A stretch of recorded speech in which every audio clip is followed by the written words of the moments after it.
Hello, everyone. Welcome to episode 5 of the QBrew podcast, titled Righteous Fury. It's not going to be a long-winded intro or anything trying to sell you or get you all excited this time, because today we're going to take a slightly more serious and direct approach, um, due to what's happened this week, and it's to hopefully open some hearts and minds, not intended to change them, even though we do have our stances ourselves. Uh, my friends call me Q. And I'm Brewer. So let's go ahead and get into it. Today, we're going to start. We have a lot to cover. It's a heavy topic. I will say that if you are just checking in, or if you are not in a place where you are emotionally stable or capable of keeping yourself together, it is okay to take breaks. It is okay to disengage. Whatever you need to do to protect your heart right now is what I would like you to do. But we will be covering topics that people may not want to hear, may not want to cover. We may have to face some realities that we uh, we may have some work to do, guys. So on September 10th, Charlie Kirk was a fairly moderate, from what I can tell, uh, political figure. He would travel around to different college campuses just to tell them how great his faith, his country, and his beliefs were. And because of those beliefs, because of the system that we currently exist under, he was taken. He was killed. Whenever I came across this initially, I saw the videos as soon as they hit social media. I saw the up close video um, as soon as it came out. If you are someone that doesn't check into what's going on very often, and you're not used to seeing stuff like that, I would highly recommend that you don't. This is one of those, trust me, you don't want to see it. Um, Mainly because if you are the type of person who has seen something like that for the first time, it changes you,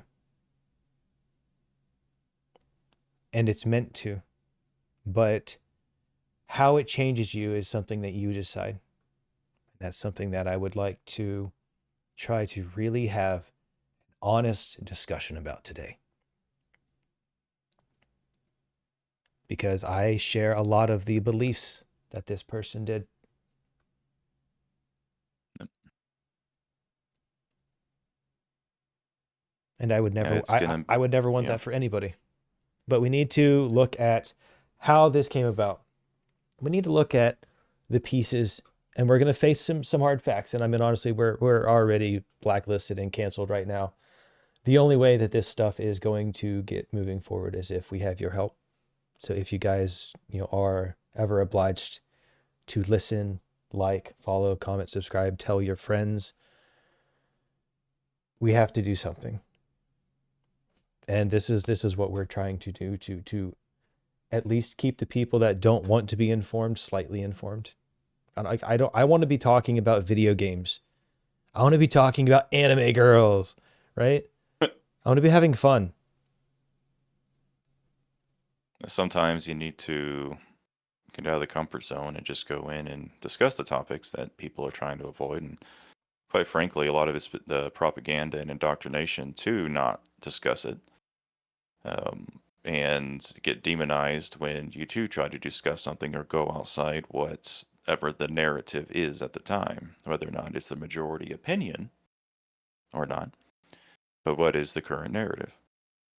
And I mean, the amount of propaganda and everything else that's have occurred over the last 10 years, the fact that Obama decided to rescind the executive order not allowing propaganda to be put over, American quote unquote airwaves and now internet, it breeded sentiment and distrust and hate. There's no better way to describe it than breeded hate, and it was intentional. Now, they, whoever they are, who I often refer to as the World Economic Forum, want to divide the most powerful country in the world. So whatever their agenda is will be met with less resistance. And this is a result of that. I mean,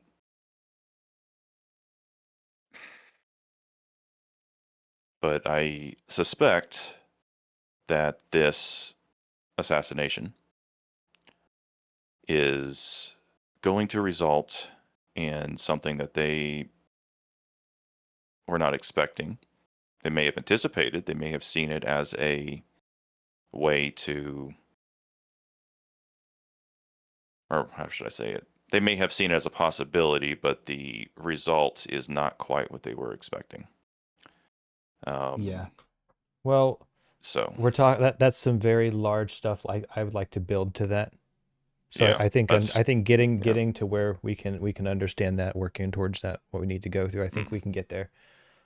exactly. I That's kind agree. of like an overview. But So yeah, let's start. Let's start. How does all this stuff happen, guys? Let's just be honest. How does this happen? indoctrination. Well, I mean, let's just get specific, not just indoctrination. How does calling for violence happen? It's supported, it's allowed, it's tolerated. Mm-hmm. But what happens whenever it's not enforced equally? Ever, ever. Yeah. Well, it gets to a point where people begin to see that it is, um, if it's not enforced, it's not demonized. If it's not pushed back against, but actually propped up, and it becomes it. Well, how do I say it? Creates a sense of, I can't think of the word. Help me out here. Um, that it's okay. I'm just going to say it plainly. That it's okay to do that. You know, at the same time, these calls for violence and saying stuff should be done or whatnot does create this dehumanizing aspect from one person, or What's about a group of people what's the point of it though? that you may not agree with. Yeah, Yeah. it's the point. It's the whole point of this. And yeah, I say just play the video and we'll go from there. So this is he's Hassan Piker. I spelled his name wrong. I don't even know how to spell his name, I guess. I don't know anything about him. I can talk about that. Okay, so yeah, we'll watch it then. I'm sick and tired of it. Left wingers, liberals, you need to be fucking showing your opponent's guts on there, okay? You need to be gutting them. You need to be shanking these motherfuckers and letting their intestines just ride on stage. What the fuck is this shit, man? Slice them up. Slice them and fucking dice them. What the fuck is this? You cannot have a bigger fucking layup. You could not have had a bigger fucking layup than a horrible candidate like Herschel Walker.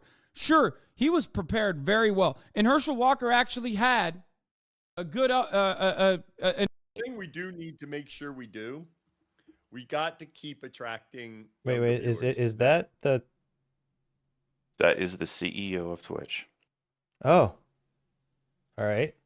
That, grow up on TikTok, when they're 8, 9, 10, 11, 12, even though they shouldn't be. 3, it's like all here. Now this guy is down. He's dead. These guys are like and fatally wounded. Okay, that looks like that gets into some other people. I was just focusing on the Hassan there. There's a last part of that is Hassan that also needs to be said. Okay. Kind of toward the end. Oh, yeah. There's Hassan there talking. Yeah, go ahead. 8-7. and then this guy 874 Bellevue Drive, and I'm gonna kill you with my AR-15. Like that's the type of messages they were leaving in this dude's office, and he's resigning. Like he's literally, this is his last term. So I think that people are a lot more radical. It's hurt poor people that they can. Quick pause it. That last part where he's sitting there talking about that, he's basically saying by going in and doing these threats, they were successful in that guy resigning. Right. But I don't 100% sure what that was about 100%, but that was the context of that clip. So he was saying like the people he's talking about sent death threats to someone and they resigned because of it. That's the insinuation. Whether that's the truth of the matter or not, I don't know. But he's saying that by doing this, it is effective to get what they want. Okay. Housing in Berkeley, I don't know how that works. My understanding is that the property owners who have properties there choose just not to rent it at all. Yeah, kill them. Kill those motherfuckers and murder those motherfuckers stop. in the street. Let the. Yeah, he says, let the streets fill with their blood, whatever. So, well, I mean, the people. The people need to actually. I mean, it's his own words. This is okay, right? I mean, I'm allowed to. I mean, if he's allowed to say something like this, I'm allowed to say something like this, right? supposedly, but we're not exactly. But that's the aligned rules. with the CEO, Clancy. That's so it's just true. kind of Hey Clancy, I would love to become your new golden boy. Hit me up. I'll make you so much money. Oh God, dude! I don't know if you want to do that because, geez, that guy is something else. Bro, I'm clipping that shit. We're tagging him. I'm gonna get an answer. You know, Hassan might be seeing some problems with the threats that but it's even if he was not actually targeting someone there are young, impressionable minds and old, narrow minds that would hear that and say, oh, yeah, I hate them. I'm going to do something about it. Because it's normal to talk like that. It's normal for this. I mean, this is for something like that to slip out of your mouth so easily. That has to be probably pretty prevalent on your mind. Oh yeah, like that's normal vocabulary for someone. Well, he specifically does it constantly. Yeah, and of course not demonize everything else, and it's to a point where, I mean, I'll talk about it more later, but that the friend of mine who's a leftist, immediately, instead of condemning he did end up condemning what he didn't agree with what he was saying, but he wasn't talking anything of political ideology. He was talking about the capitalists and those who, take homes away from families. And it's just, it doesn't matter who he's saying it to. It's the repetition of it. It's the indoctrination. It's the brainwashing. The more you say it, the more you hear it, the more you will believe it. And Hassan knows this. I mean, his uncle is Jake Uger of the what is it? The Turk Turks things. I can't remember So he knows for a fact. And plus he, was on their show multiple times, and he was actually a commentator for a while. Isn't Cenk the one that was with Anna Kasparian for a while? I don't know is Anna still a part of the Young Turks? I don't think so. I think she went off to do her own thing because she started to realize the money was drying up. I'm sorry. I mean, she's had a change in heart. I don't actually know, without talking to her, but she's seems to be seeing the light enough to jump ship and try to go somewhere else. Just so happens where there's more money flowing. Yeah, I mean it's if I was a social content creator, if I was a media creator or whatever, I was trying to just go for the money where it was going to be, the narrative is shifting. The world is shifting. There's nothing that you can do to stop it now. Oh God, yeah, especially now. But, no. No.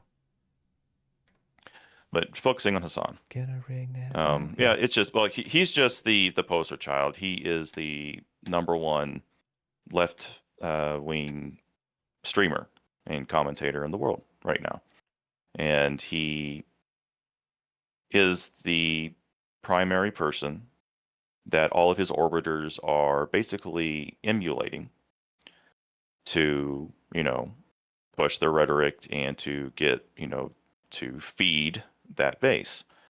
And at the moment Twitch steps in and takes him out, and I mean that in a way, to remove him from the platform permanently, not just the 1-day ban that happens to be on his day off. That won't happen.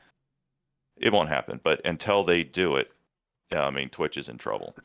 And, but if it does happen, you know, that will send a message that that kind of rhetoric is not okay, and it will decrease it from specifically from the streaming space, maybe from the mainstream media as well. But the problem is that Dan Clancy is a bit of a you know, a leftist himself, and he's completely entrenched with that, you know, the upper echelon, the quote unquote elite.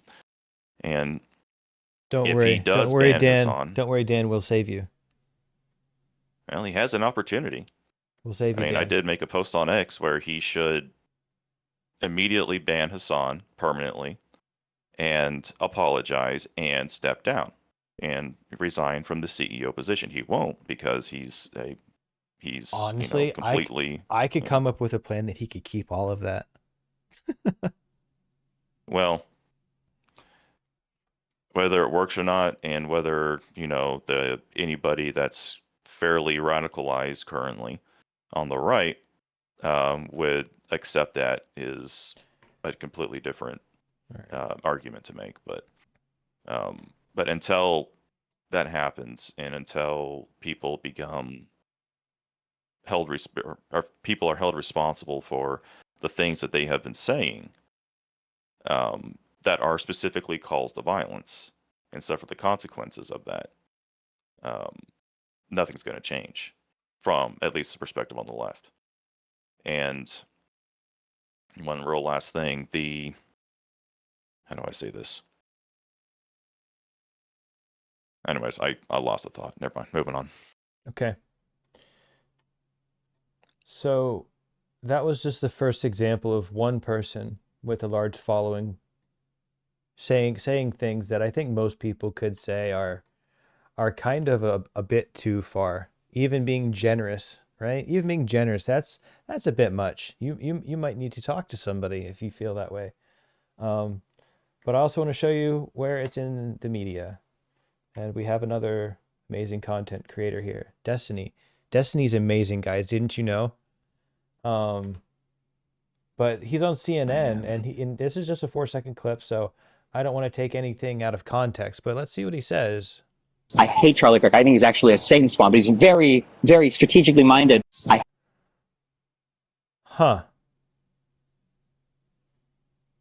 don't really hate anybody. Even after all of this, my heart wants to hold on to the hate of the feeling. But do you see? Look, audience, guys, is not at least? Can you at least not acknowledge? Hey, yeah, they're talking about hate. These guys are talking about hate. Now this is only one clip. That's right, but you'll find more, a lot more, and you'll also find some takes that you would probably agree with. But we have to look at what they say when they are intending to participate in the problem. But remember, the people, we'll cover that in just a second, but that's the problem in the media. So we can connect social media influencers to the mainstream media, specifically CNN, right? CNN loves a good story. CNN, I will make you so much money. Give me a call. Yeah, CNN. Even when I was in the military, the amount of vitriol, you know, that I saw at the stories they showed, and the conflicting information that was constantly coming out. I mean, Fox News is not much better in that regard. Everybody is paid off to some extent. That's why you have to look at all of it and find what is true after you wade through the bullshit. Yeah, I don't believe anything that I see online anymore, quite frankly. And I say that the word believe is part is like, I don't like to say it that way. That's a word that I'm going to stop using when it comes to describing anything that I see, because I take everything at face value now, because I am completely convinced that 60 to 99% of everything that we see online through the media is completely made up, and or at least spun to push a narrative instead of just saying the facts, and describing what reality is. Instead, it is describing the reality they want everyone to see. And so I just don't believe it anymore. And it kind of segues into what this is and how stuff is being taught in schools and how the history books are being changed to fit the current narrative. I don't know if you've or seen the- this next video. Probably not. Bro. I don't. Okay. Go ahead. Oh no, it's gonna be good. It's gonna be so good. Yeah. They'll play it. All right, let's go. I had a thought. Usual energy we had before isn't really here right now, so I'm just kind of like, just go. Let's do No, it. I'm finding it. I'm finding excitement for what we can do. It is sad. It is hard, but I'll cover that when we get to the section that I really wanted to dig into. But this is the video by David Kate. Not familiar with him. I came across this. I don't know anything about this individual. I am observing the content for what is presented. So he states, who is radicalizing college students across America to believe that Charlie Kirk's assassination is justified.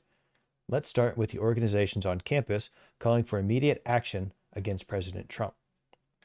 So there's a minute or so video here. We're going to go ahead and watch it. The day after Charlie Kirk's murder, we're here at Georgia Tech University in Atlanta, Georgia, and the first thing I see when I come to the campus is the fall of the Trump fascist regime, beginning November 5th, 2025. RefuseFascism.org needs to be investigated. 2028 is way too late. Trump must go now. If you walk with me here, we have another sign. This is the scary part. The time has come for the fall of the Trump fascist regime, beginning November 5th. No, in the name of humanity, we refuse to accept a fascist America all over the... Did you see that? See what? I mean, I saw the fascist thing. I was pointing or seeing, what did he... What's the date? November 5th. That's the day we vote, right? Wait. Mm-hmm. The 5th of November. Remember the 5th of November. The gunpowder treason and plot. I know of no reason why the gunpowder treason should ever be forgot. Yeah. Fascist America all over the campus, similar signs. No, in the name of humanity, we refuse to accept a fascist America. RefuseFascism.org, followed by a sign that we already read. This is happening all over this campus. So you got to ask yourself, when you see posters like this nonstop, what are they advocating for? Are they inciting certain events that we have seen recently? The time has come for the fall of the Trump fascist regime. The time has come. I want to say that again. The time has come. That is what left-leaning organizations on college campuses at Georgia Tech are propagating to college students. So when I walk around and I ask students, do you condemn the murder of Charlie Kirk? And they say no, it's most likely because of stuff like this.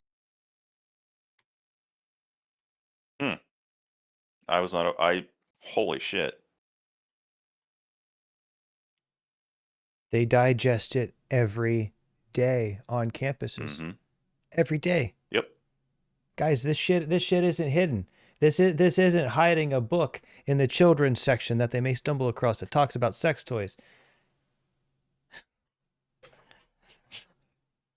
Yeah, this is basically the part of the Communist Manifesto. Yeah. It's just a repeat. And it gets to a point where people begin to believe it if they hear it enough. It's kind of like the same way if you tell yourself something enough times, your brain will begin to shape it as reality. And that is exactly how you brainwash people. It is repetition. It is escalating. And over time, it just becomes the simplest neural pathway for your brain to follow to come to a conclusion. And the fact that they are seeing it everywhere, and this is on a college campus. I mean, I'm all about free speech, but it, This is undermining the United States. yeah, it is. It is when it becomes actions. Whenever it's just your little groups and your thoughts and ideas are safe. Just like we And just like we can't punish people for wrong think. That's the justice system. We deal with it after, because we presume that you're innocent until guilty. hmm it's the problem is with the words that are chosen, and of course, he repeated it multiple times. It is the time is now is basically everything that is showing. Well, So yeah. it is the problem is, I mean, you and I would see that as a call to action, but it could be argued that it's not saying a call to action. It's not directly targeting the saying that we need to do violence. We're talking about, going to the voting booth, but that's not the day of voting. Hey, Brewer. But it's just, Brewer. yeah. I refuse to accept that bullshit excuse anymore. I'm with you. Is there legitimate legally? That's fine, but is there legitimate plausibility? That's fine. Legally, you're absolutely right, but I refuse to fucking accept that on a social context level. Go fuck yourself. Agreed. No, I feel the same way in that regard. It's the problem is that the tools that are aligned that is against that kind of rhetoric are very, very few. And it's getting to a point where people are going to begin realizing that on the right and beginning to take what they think and feel is appropriate actions. No, they won't. And, No, they won't. That'll be a short-lived thing. Because I mean, the right has far more discipline.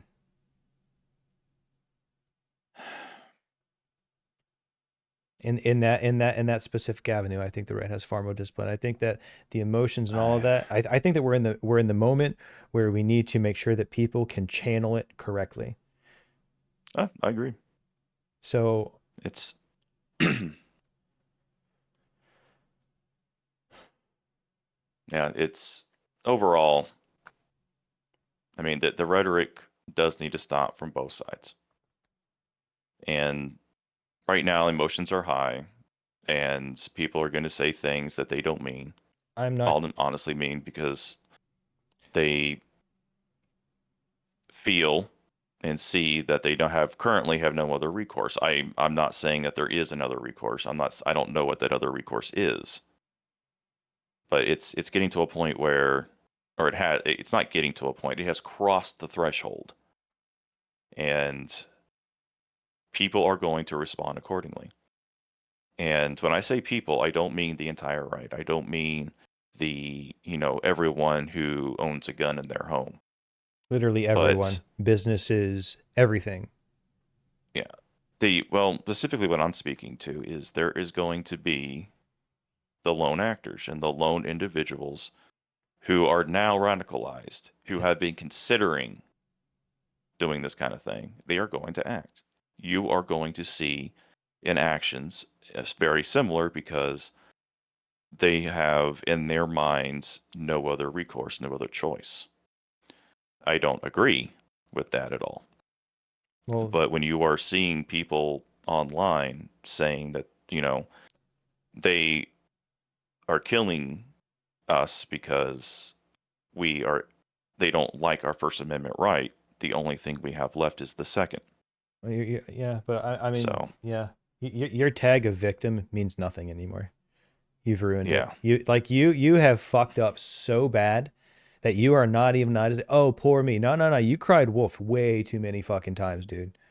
Mm-hmm. I'm sorry. Well, and I mean we need to make sure that we definitely get into very specifics of what we're talking about.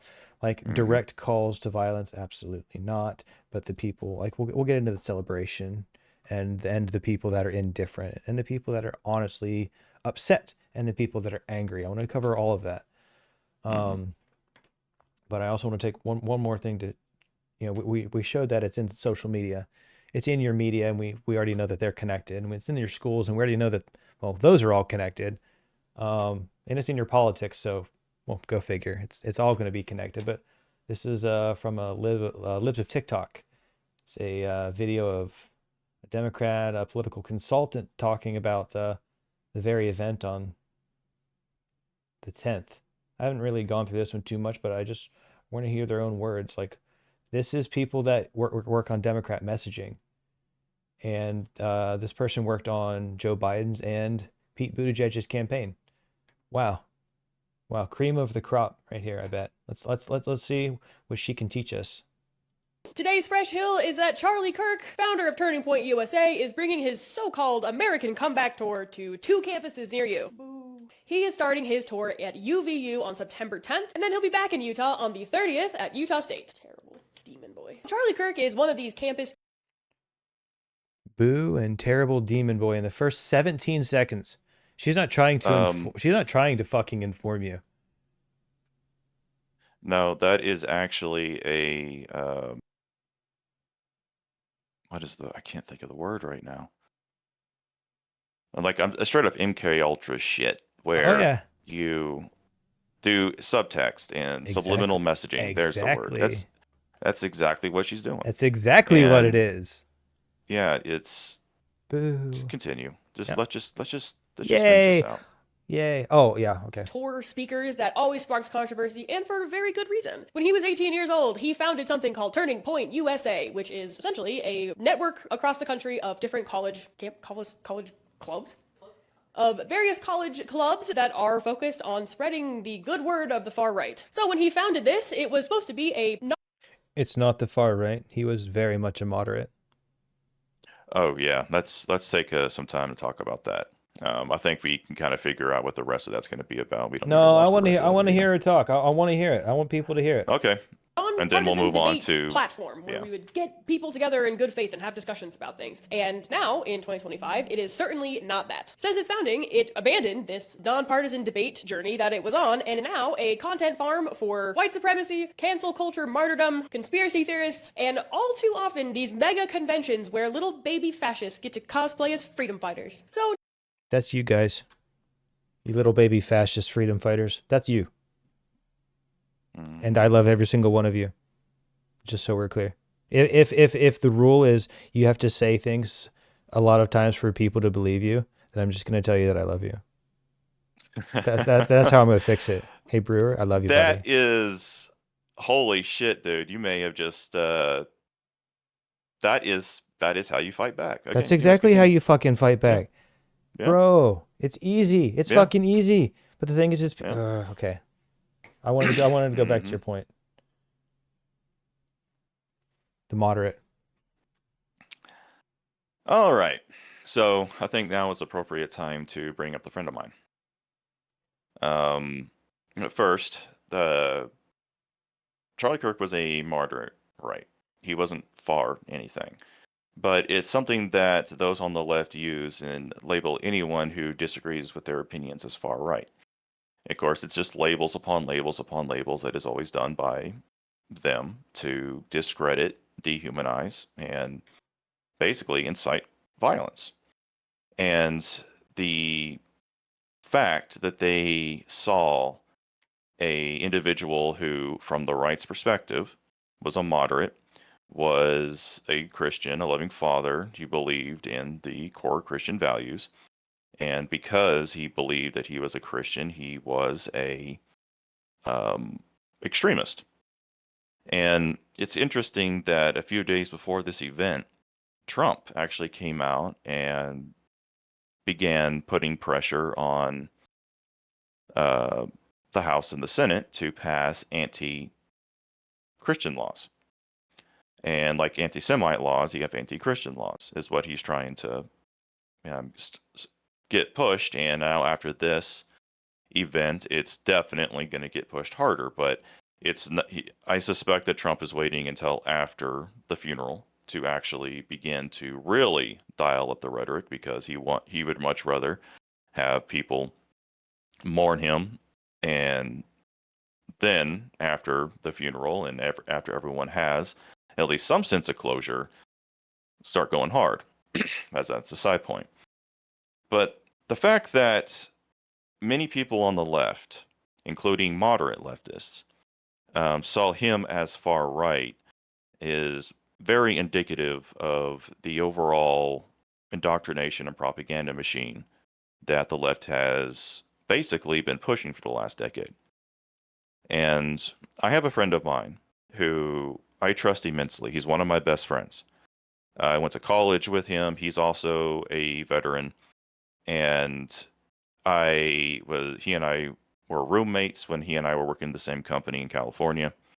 And when I was doing some house hunting and trying to help him out for a while too with his bills, I rented a room from him for very cheap in a city that is super expensive. So he saved me a lot of money and I helped him. And I eventually did buy a house and move to the one I'm currently living. So this is a man I trust immensely. And he and I have had multiple political discussions because he is left-leaning moderate and I'm a right-leaning moderate.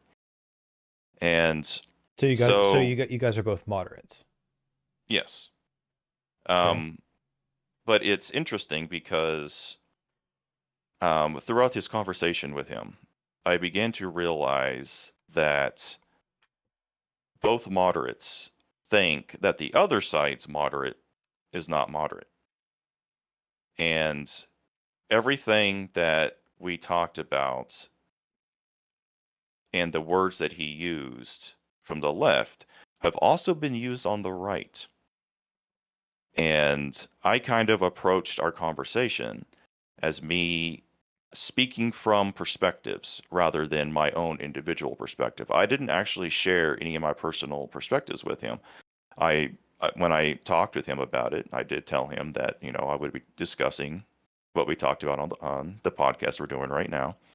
And I wanted to get his perspective on everything that happened. And now, I need to clarify something. Yeah. Earlier you said he was leftist, but just a second ago you said he was leaning left. There's a very big difference. I'm gonna talk about that. Okay.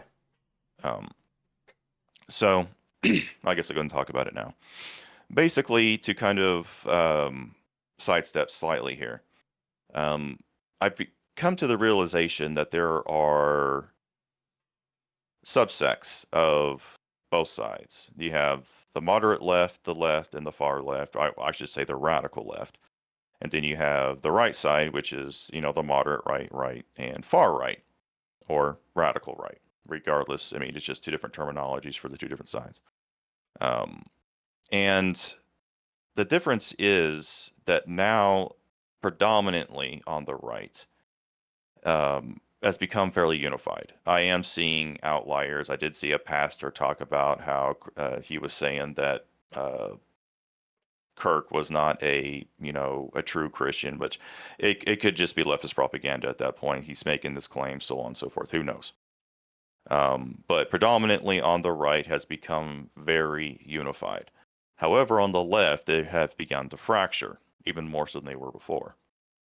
So you have the moderate left, which is framing what has happened with Charlie, coming out saying, like, hey, I didn't like the guy. I'm not necessarily sad he's gone, but he didn't deserve to die for his beliefs, like that. Then you have the left, who are fairly, agreeing with that sentiment, but they are coming out, straight up saying that he basically what Destiny was saying, like they didn't like him and they're kind of glad he's gone, but at the same time, that's not how we have a discourse. And then you have the far left, which is everyone who's been cheering.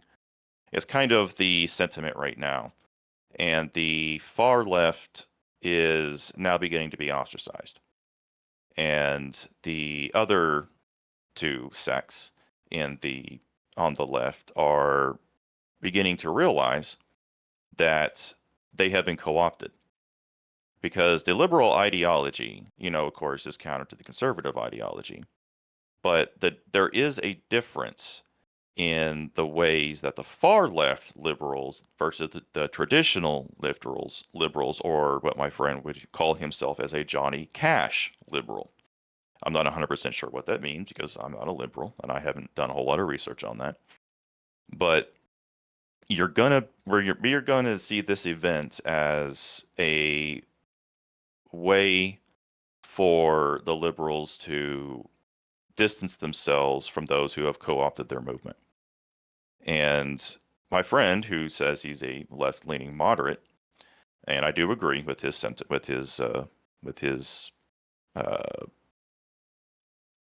can't, the word just left me. I do agree that he's a left-leaning, that he is moderate. But he doesn't like the Democrats. He hates I don't think Democrats. anybody does right now. I've seen a bunch of young videos, like young people videos.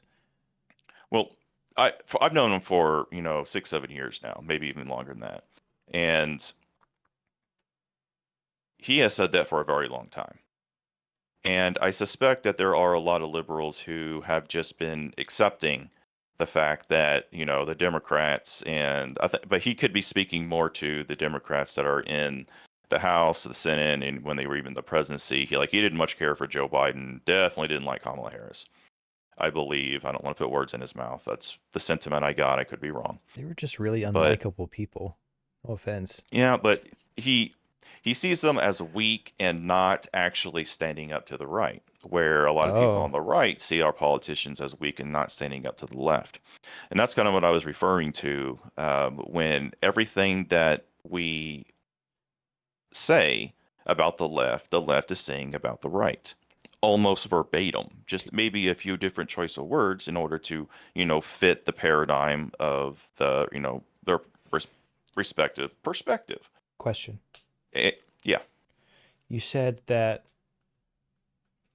someone that may particularly feel, or that is in that direction, they were upset that the Democrats or Biden or Kamala weren't strong enough to fight back. Is this what fighting back looks like? I'm trying to frame everything not from the No, far left. I'm not trying to pin anything on anybody. I'd really like to ask a question for people that feel that way. Is this what you want? Is this how you solve it? Is this how you win? Because I'm not interested in playing that game. I'm not. It comes from hate. Yeah, it's like I said, it's like we've been saying, it's indoctrination. They didn't see Charlie Kirk as someone who deserved the moniker or the label of being human. They saw him as subhuman. They saw him, like you're saying, a demon that needs to be removed from existence. And because he said things that other people don't like. And that is the crux of the matter. I mean, we could sit here and talk about the Christian values. You can sit here and say, I know from the leftist perspective and from my friend's perspective, that he was a divisive figure, that he was a Christian nationalist. And one thing my friend said that kind of, I almost kind of went off on him, but I trying to understand from his side. We can't go off on our friends. Showing love and working through that is part of it. It sounds exactly. It sounds. But hold on, I need to say this. Yeah. Hold on, let me finish. He said that Charlie Kirk was disingenuous, and I do not believe that for a moment that he was. That he was trying to say things and phrase things in such a way that would, not be who he really is. Of course, being, a Christian myself, and Carly Kirk being a Christian, I'm not at the same level of Christian that Charlie Kirk is, as much as I don't want to say that. I want to be honest here. He I don't exemplified the values of Christianity and fought in the best way possible through dialogue to try to bring those into the faith and show that, what the Christian values are and why the leftist values, at least from the perspective of the right and the Christian and Christianity, is actually causing a downward trend in society, and progressivism is causing a lot of these problems, at least from the right's perspective. Mm. And in doing so, you see what happened. But the fact that my friend, who I feel is I trust his word. I value him as a friend, even if we don't agree ideologically, blah, on a lot of things. He's still one of my best friends. I'm gonna have And a very hard and unfair question for you later. Yeah, go ahead. It'll be later though, in just a little bit. Sorry. But I mean, that's basically what I was wanting to say, is that he said that he felt it's very disingenuous. And the thing about it is that if my friend, who's someone who is moderate, who doesn't like Democrats, he is a classical liberal, and like what I have in the one, but before he, before the left was co-opted. Yeah. Just so what I have he's on willing screen, to have a conversation. I don't know if he'll look What's at up? this or if anyone sees this, but what I put up on screen for the people is there's a picture going around about the Overton window, or the window being shifted, the political window, and the person on the left just keeps going further left, and the line keeps changing. So it sounds like your friend is in the traditional liberal, and I will admit, I get along with a lot of traditional liberals, and a lot of their positions and takes on things I agree with most of the time. Yeah. I mean, there's very little, and I think that I know why the difference occurs now, but what has happened is this line is what got moved from this event. This line is now excising what's on the left. Traditional liberals don't know where to go. And the reason that is, well, the reason that I believe that is because they have given up their moral framework. Or at least the party in general has given up a moral framework. It is acting. They don't mean it. Yeah, it's being co-opted, and they're trying to make sure they don't get themselves ostracized, which is, I'm not going to say definitively one way or another, but that is a very strong possibility. For the fun of it, I don't know if I should say it that way. I just sent you in Discord a image. Put that on screen if you would. But don't show the Discord messages, but I'll describe what that is.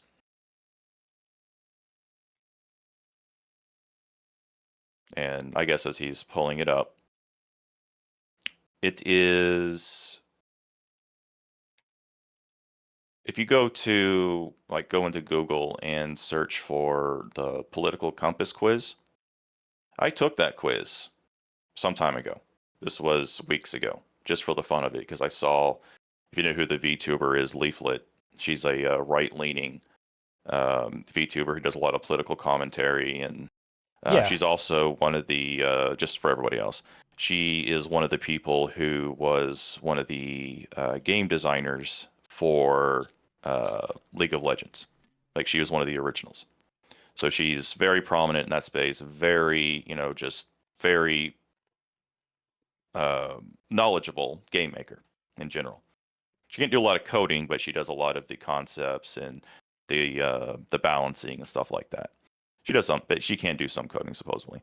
But she took the political compass, and she was a little bit more left, if I recall correctly. But it's interesting that you bring up that Overton window thing, and by what this is saying, whether or not I don't necessarily agree with it. Of course, I could be looking from within the frame of the Overton window, but I'm slightly left-leaning.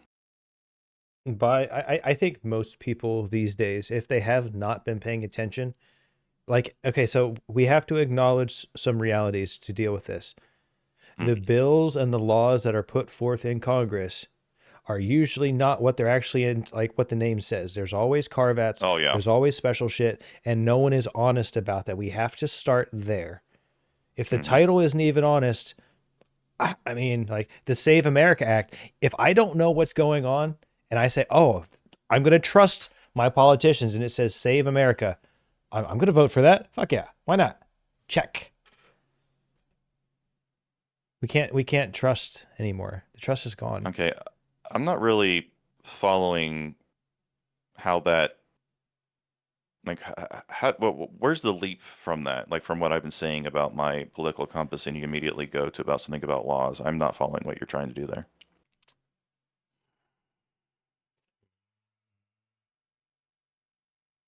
Okay, what was the last thing that you said?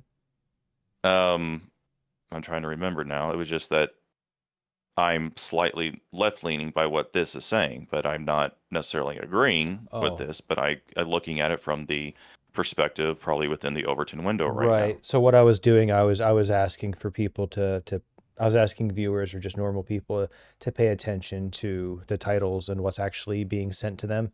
Like reading. I get that, but yeah. I'm not understanding the leap from what I'm saying to what you're saying with that. It wasn't directly related. It was in the moment thought that I thought was important. I apologize. Okay, that makes sense. I just wanted to, because I didn't know, like, if I had said something that about that, I don't recall or something. Okay. Yeah. But I guess what I'm just trying to say here is that people may not necessarily be on the right, but they think they're on the right because of the Overton window. But I don't necessarily agree with the questions that were asked on this, and there's not enough of questions to actually accurately do it. I would consider myself probably in a direct mirror of what you're seeing there. Yeah, I'd say you're probably 2 or 3 slots to the right. I would agree. That's what I think I am. But at the same time, you also don't know who's actually in control of this. It could just be people trying to convince you that you are left-leaning, so you need to believe in this ideology. But I just found that interesting that it actually labeled me on the left a little bit. And I did show that to the friend of mine some time ago, and goes, "Welcome to the left." It's like, I don't see myself on the left. So, no. But yeah, it's just interesting that the Overton window has expanded to the left so far, where the right predominantly hasn't really shifted too much. The right has been consistent, but the left just keeps getting further and further left. So, at least from our perspective. But yeah, anyways, moving on to the next thing. But yeah, well, I will say that, and overall with the friend of mine, of course, he condemned the killing. He did not agree that someone should be killed for their beliefs, and he was not even aware of all the cheering that was happening. But he's not habitually online, right? Comparatively, there's a very big difference, and I will give an immense amount of grace to every single person that works a 9 to 5 or has a family or is getting by, and you don't have the time or ability to pay attention to stuff in a level that we do and other people do. But he just wasn't aware about it at all. And like everything you just said is 100% completely valid. And the thing about it is, like, he would, like, in his own echo chamber, because that's one thing he and I talked about, is that we are in our own echo chambers. The difference is that he and I have the ability to look at each other from within our echo chambers, get out of our echo chambers. Okay, this is what my echo chamber is saying. What is your echo chamber saying? Let's compare. Let's see what's going on here. And that's how I was able to have a 2.5-hour conversation with him about it, and how we were able to discuss, like, hey, this is what the left's seeing, this is what the right's seeing, because we have an immense amount of respect for one another, and that we know that we're not saying or going to do things that is trying to harm the other. That is very so I guess hard to I have find. that. Yeah, it's phenomenal, and I'm glad that I was able to sit down with him and, like, hey, this is what I'm trying to do here, and he understood and we were able to go along with it. So it's very hard to find, and he and I have kind of decided we're going to be having more of these conversations. Why don't you invite him on? I'm going, I don't know. If he ever feels comfortable, you can always ask. I'm not comfortable with asking yet. Okay, and there are reasons for that I'm not going to get into. Hey, you do you. Yeah, but for now, he said that he would be willing to try to be a moderate leftist voice to communicate that side. And again, when I do speak with him, I take it from a perspective of, I'm speaking from the perspective of the right, not necessarily my own individual feelings. First, and he's speaking mostly from what he sees as the left, but there is kind of a disjointness there, between him and I, because I am habitually online and I'm medically retired, and I make work on my game, and I do browse X, and I've been doing it relentlessly the last couple of days. So of course I am seeing all this stuff where he is dealing with a lot of personal things with his family and stuff like that. And not my place to tell. So he hasn't been habitually online. He heard about it and was kind of like, oh, well, that sucks, and moved on. So, but anyways, I just kind of wanted to say that, you know, the left, the moderate left, and those like him do not condone the actions that occurred and how a lot of the far left is responding to it. And I suspect that you're going to begin to see a dramatic uptick in people on the left condemning the actions of those who cheered about it, and will stand in solidarity with those on the right with that, in that condemning. We may not agree politically on a lot of this stuff, but we do not agree on that. So there is going to be this common ground now that has formed.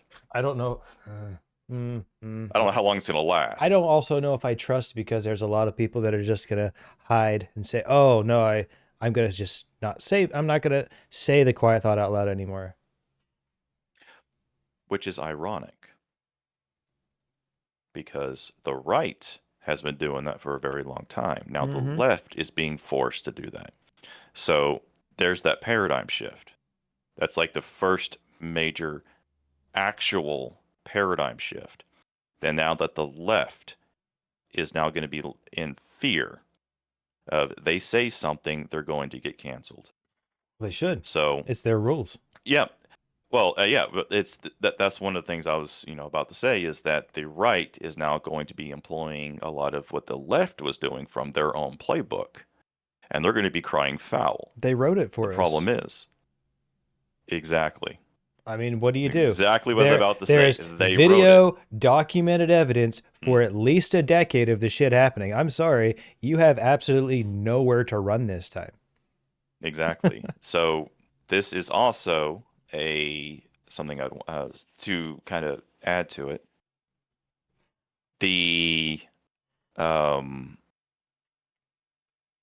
So anything that is done, so any kind of playbook, and there's my cat's being fed. If there's any kind of playbook that the right is going to begin to employ, you need to be very careful, because any action that the right does that the left has not done, it'll be used against you once the script it'll flips. be used against you later. Yep. So the best thing to do, in my opinion, is to use what's already written. Don't try to come up with anything new, and follow the religious context, like the Bible, if you're Christian and stuff like that. Just stick to don't deviate. Brewer, from what I've seen, and I mean, check the news, check different sources. Oh shit, what were you just talking about? The playbook. Oh yeah, no, like that's to all the people who are wondering what the right actually wants. I think the right just wants the laws to actually be enforced, and to be enforced fairly. Actually, that's I don't feel like that's too much to ask. We no. Like no one actually wants this to happen. No one actually wants the other person to lose their job outside of wrath. There is a legitimate wrath is never a good thing in this context. But I guess we'll get into that too. Yeah. But I guess overall, what I'm just trying to say is just don't do anything that you don't want used against you. And the left has for too long thought that they were untouchable. You're never untouchable. Yeah, individual, like ego. It's all about ego. And the moment that you allow your ego to think you're greater than something that you really are, and that you aren't touchable, it will come back to bite you, and it always will. And it'll happen when you think you're the safest too. Yep. All right, so... And ironically enough, it'll be because of someone from your side did something stupid. So... actions have consequences. It's time to start collecting. And I guess to real quick say that, like, we have the freedom of speech from religion, but you are not free from the consequences of your speech. Not anymore. So... no, you're not free from the consequences of your actions. because Well- there were actions taken. Everyone was fine. Everyone was fine with the rhetoric and accepting, oh, these guys don't actually mean it. It's just words. It's no longer just words for them. You crossed the line. Fuck no. I see. Yeah, I kind of see. I don't kind of. I understand what you're trying to imply there. So yeah, I agree with that.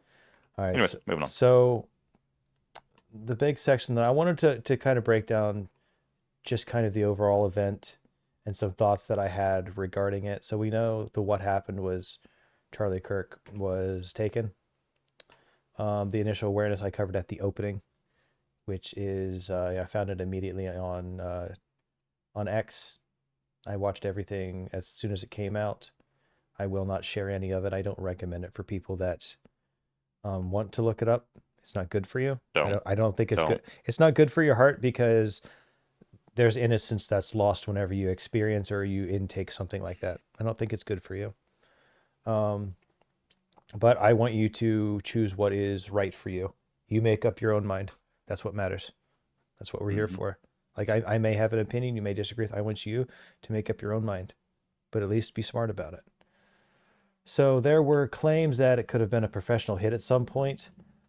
We're probably gonna get into trouble with some of these topics. I don't really give a shit anymore.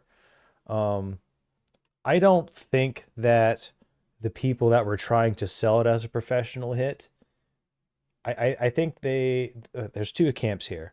One camp is people that were trying to spin the narrative that direction, and then two, people that didn't rule it out as a possibility. I fall into that second camp because, hey, we don't have the shooter in custody. Like, it's been so many hours. Like, there was either a plan in place or there was coordination and assistance.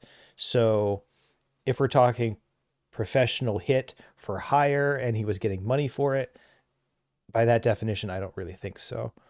That's by levels when of you brought this. Yeah, go ahead. I was going to say when you brought this up, we need to define what they mean by professional, right? Because there's multiple different variants of that, and the problem is that people will assume one definition when another is intended. Right. So but since you say professional, like not like a hired hitman, no, because a hired hitman won't just do it in a public setting like that. A hired hitman will do it in the most. Well, hold on, let me finish. Yeah. A hired will typically do it at the most advantageous time, which just so happens to be where he was. Absolutely. So it's just what I'm trying to insinuate there is that they're not going to try to make it as flashy as possible if it's a professional hitman. Unless it is a state actor or there is an attempt to create that, if that the intention was the fallout, the intention. Like I am not wholeheartedly convinced that this doesn't have to do with what's going on in other parts of the world, and taking him out was sending a message to someone else, sending a message to Trump. I'm not convinced of that. I'm not ruling that out yet. Yeah, I guess. Well, let me finish my point real quick. Sorry. What I'm trying to say is that there's a difference between a state sponsored professional hit versus an individual sponsored professional hit. Okay. Yeah. And a state sponsored professional hit will always be kind of a, there's a message being sent, where an individual will typically, this is there's always outliers, but will typically be just take them out in the most, as the best way possible, the most effective, the highest probability of success outcome is kind of what an actual paid professional would do by, military definition type. That's what I'm trying to insinuate here. So people need to, when they see this, they need to think, what is the context? What is the meaning of professional? What is their definition they're going by? Correct. And this is something that you'll see a lot in debates or in just conversations with people. You have to make sure that you're using the same definition. And if they can't provide a definition, then, well, that's a problem for their argument. Yes. That's the reason why multiple times in previous podcasts, I've asked you define this so I understand where you're coming from. Right. And that's the exact reason why. So, but that's all I wanted to say there. Yeah. Well, there's a lot I can say about this subject. There'll be more, but it's in the stage. Yeah. It's in the stage where I want to think that they caught the guy, everything's on the up and up. but there are still pieces and questions that I myself have. I haven't put them together yet. Just independent of my own, that I'm like, some of these things don't make sense because the story is not the same. But I need to verify any of those things because I don't want to get too far ahead. Like, I'm fine with making like a minor prediction, and I will eat it every single time that I get it wrong. Just because like I want to be prepared and I want to be proactive instead of reactive. And if that requires me being a little bit wrong, so be it. Yeah. Well, whenever you do that kind of stuff, you have assumptions. Like any kind of like intelligence analysis or anything else like that, you have assumptions that you have to put in. The difference is you state those assumptions, and if those assumptions do not come to pass, then technically you're not wrong. Right. Because you make an assumption based on information that you have. Because it's, even in the intelligence landscape, it's very difficult to have every piece of information. So whenever you do any kind of analysis, you have to sit back You have to and think about what make assumptions and give multiple possible outcomes based on different assumptions. So, anyways, that's just a side caveat there. No, it's good. I also wanted to add on I'm also not convinced that it wouldn't have been an inside job either. Ironically, I saw some things today about that. It but it looks like it has markings of MK Ultra on it. Just gonna say it. It looks funny. Yeah. It looks funny. Well, I will say that I did see something. I haven't been able to verify, but supposedly, the picture when Trump was in Butler. I'll just say it that way. When an attempt was made in Butler. When they tried to kill the president of the United States. Yeah. Yes. Okay. You're just gonna straight up say it, dude. I'm done with these fucking filters. I'm calling it as it fucking is. It's a new fucking world, buddy. It's a new fucking world. I know. It's well. I will do it until I get banned, and then I will have to switch platforms. So guys, if I'm not around to play video games later and stream, like, I'm sorry, but this is more important. Yeah, I understand your sentiment, but anyways, the one of in the picture, the fist up famous picture, you have on the top right above the president a bald guy with sunglasses on. Mm-hmm. Supposedly, the guy to the left of Charlie, to the left and behind, the one who did the tapping on his shoulder, and then the event occurred, is the same guy. Hold on. I'm gonna pull up supposedly. Yeah, let's not jump out too much. This photo?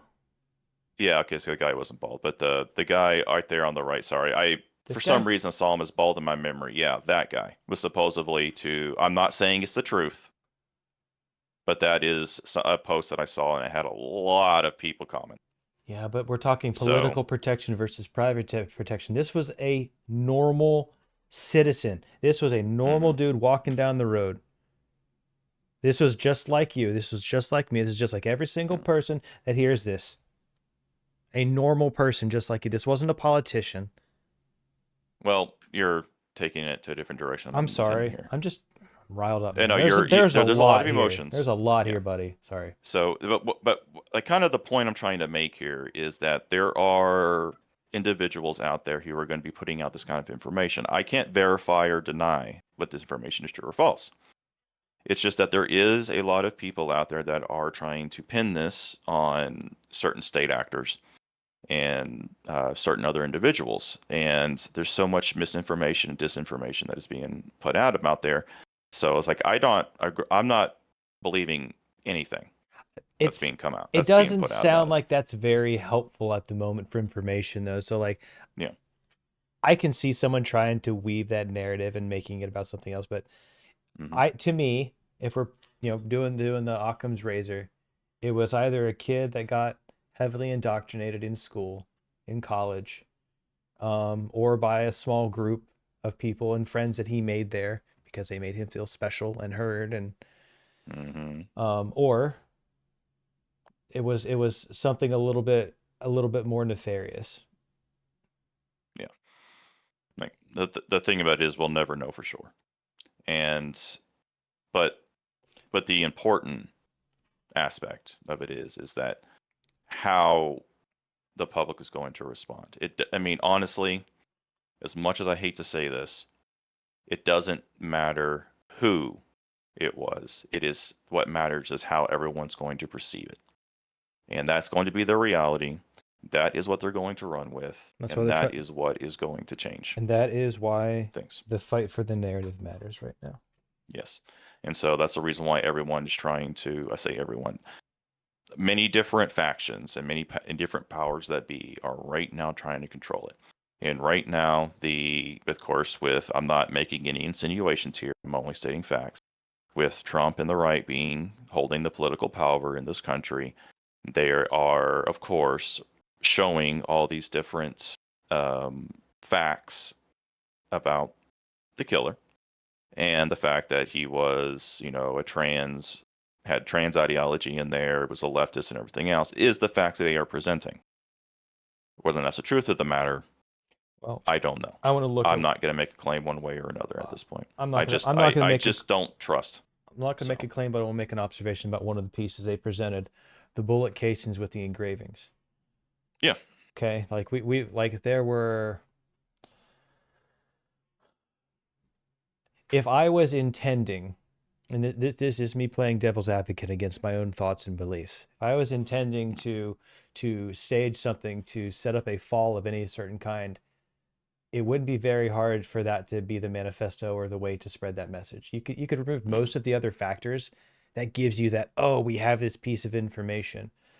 I'm not until like I know that person actually engraved those and what they used to do it. I'm not sold on it. And I'm always it's just me. It's going to take a lot to convince me of something, but once I'm convinced, it's very hard to unconvince me. I will always change my view if you're right. If you're right, I will change my view. But more to that point of like the possibilities of it, possibly being planted. It does mirror the trans shooter, the mass shooter that happened in that school a couple of weeks ago. Mm-hmm. And it's the same pattern. Same pattern. So that does give more validity to the fact that it could be a setup. It does. But at the same time, there's a lot of copycats. And this is going to be it's not quite the same, but it is copying the style of that shooter. So there's just a lot of information, whether it be true or be false, being passed around. And I'm just taking a step back and I'm not going to corely believe anything that is being coming out of anybody's mouth. Well, but what we can do, what we can do is what the people that listen and are watching now can do. You guys can look at the timestamps. You can find sources, find the people that find sources that you trust, find people that are reasonable. You don't have to believe what they believe, but are they presenting you ideas in an honest way? Yeah. And that's because there's going to be a lot more information come out. A lot of it is going to be bullshit. A lot of it's going to be used to try to obfuscate. So I will say one thing. The information that comes out first is either absolutely correct or absolutely false. Yep. Because Denzel Washington said it best in an interview some years ago, that the media isn't about being right or correct anymore. It is about being first. So, as time goes on and more information comes out, it becomes less and less credible. So typically, just as my own perception of what about how this stuff works, and I won't expand too much reasons why. Usually the information you see first is either the most correct or the most false. So with that, I'll just tell everyone, take it as you will. That's it. Seems like a very logical statement to take. Mm-hmm. Well done. So did you see anything regarding, we'll hop back to the shooter and some information that came out that appeared to be mixed up, what we believe at the moment, or what I believe to be accurate at the moment. Initially, they clearly arrested some people at the location where the shooting occurred. They released them. They tracked down the shooter who they believe actually did it. A day and a half later, like almost 2 days later. Well, but people online were trying to find this person, and even in a well-meaning way of research and attempting to help, again, we're working with two different sets of moral values, so we have to consider 2 points of view here. There are the people truly intending to help, and then there are people intentionally trying to dox or to obfuscate. I do not know whether the person that was accidentally identified, who shared a similar name, who did donate to the Republican Party. I do not know if the people who went down that road had malicious intent, or if they were just being sincere and it was an accident. I'm going to assume that I'm going to assume they're no longer accidents. Even though there are, simple people in the world like myself. I'm pretty stupid. I'll probably make a mistake in like 5 or 10 minutes. Just give it time. But they mix it up, and that's the danger of researching and making up your mind so quick. Because what if you were angry and you immediately reacted on that information and someone went to harm that person as vengeance? That wouldn't be good. So that's why I understand people's reasons and calls to cool things down, and there's a time and a place for that. And whenever we're dealing with information like that in moments like this, that's whenever you don't want to make a mistake too soon. So that's one rare area that I would say turn it down. At least in that moment, I think that's in a time to let's just take it slow, breathe. Yeah, because you don't want to be responsible for the loss of an innocent life. Or maybe you do. Especially when you were trying to do the right thing. If you're trying to do the right thing, yeah. Objectively. Well, I mean, that gets into a theological debate, sir. I know. So that's really it's depending on our perspective, that objectively will be different, and that's a problem. So the reactions to oh my god to the death of Charlie Kirk. Not surprising. I don't really need to show you. I mean, we showed you the prelude, but I could go on X right now, and I could pull up hundreds of people who posted socially online that, they're happy, they would have done it 100 times more. These are game devs. These are people in our community. These are some of them might even be your friends. Well, not much anymore, because the Tectone and Asmongold have what I am calling built their orbital strike cannon, and are systematically removing these individuals from their jobs. And there's actually a website, charliekirkskillers.com, I believe, was where people are submitting screenshots of these people and plastering it online. Can you tell me, or tell the people what they like? Like they've even called for attacking him. Yeah. Like they're like the people that have been celebrating what's been going on and celebrating the death of someone. These people are making a list of other, figures. Mm-hmm. Like, what the hell? Yes, they are. Guys, I'm not even on the list. What the fuck? I am the most popular unnoticed streamer on Twitch. I'm kidding. No, but for real, they just don't stop.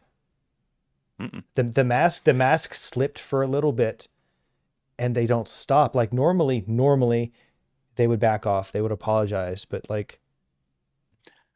well, it's just as much as the right has become radicalized, the left had become emboldened, because they now see what all the indoctrination and everything else is done and active in real time, and a lot of them thinking that the Civil War has begun. And like I talked about, I think it was last week or the week beforehand, we are in a soft Civil War. But this was an escalation of that soft Civil War. Well, it's We're no not longer gonna, it's no longer soft. It's moved to hard it still because is. Well, I see what you're trying to say there. culturally but it's moved into a hard one. I will agree with that statement. Okay. But if you want to go by the full definition, it's not hard yet because it's only shots have rang from one side, not the other yet. Keyword yet. Oh yeah, we don't. Hopefully it doesn't get to that far, but anyway, so I'll talk about that later. Right. So that the general reactions I think we've covered. Mm-hmm. I don't think that if anyone wants to know, all you have to do is go to X and start researching a little bit. But this is where this ties back into the gaming community for me, as far as kind of how some of this is handled. Guys, these like VTubers and gaming journalists, gaming companies, these people, like came out in celebration, yeah. Yeah, I haven't actually looked at any of the VTubers because I will say that the VTuber space is predominantly left leaning. There are some right ones in there. Well, but what shocked the VTuber community that I saw was people like being like, wait, why are you celebrating that? Like, even if they don't know him or don't like him, people are like, wait, why would you dance on, like, why would you do that? We'll definitely get into that in a second. I don't want to derail it, but okay, go ahead. Kind of goes into the what's coming. Charlie's wife Erica put out a statement. I believe it was yesterday afternoon. Yeah, I will read part of it today. I want all of you to go watch it. It's very important, regardless of what side you think you may be on. But she pretty much is depicting what I think is going to happen coming up. You are not going to have just one Charlie Kirk to deal with. You're going to have hundreds, if not thousands. You're going to have people pushing back against all of the bullshit. You're not going to be able to lie to our faces anymore. The media is not going to be able to get away with as much, even though they'll still go completely unscathed because they can get away with, I mean, honestly, at this point, I would say accessory to murder, but who am I to judge, right?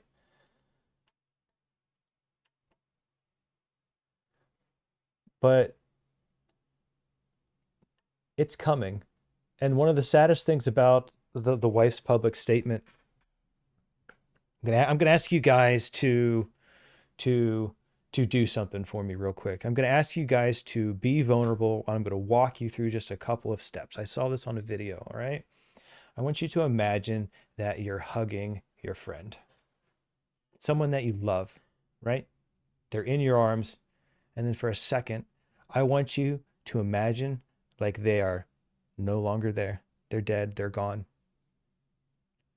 And then I want you to come back and I want you to connect that they are there and you still have one more chance before they're gone.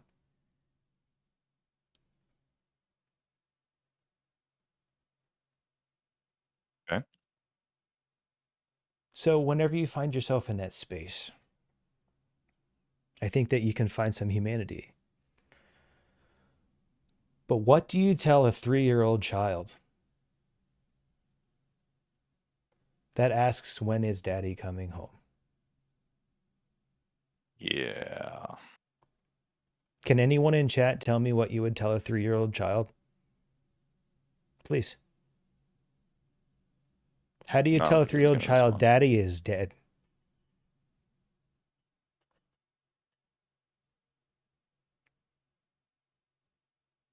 Yeah, I did see something that did kind of break my heart in that kind of light. There was a post of where when the shot rang out, that child was startled and frightened, so she started running to dad.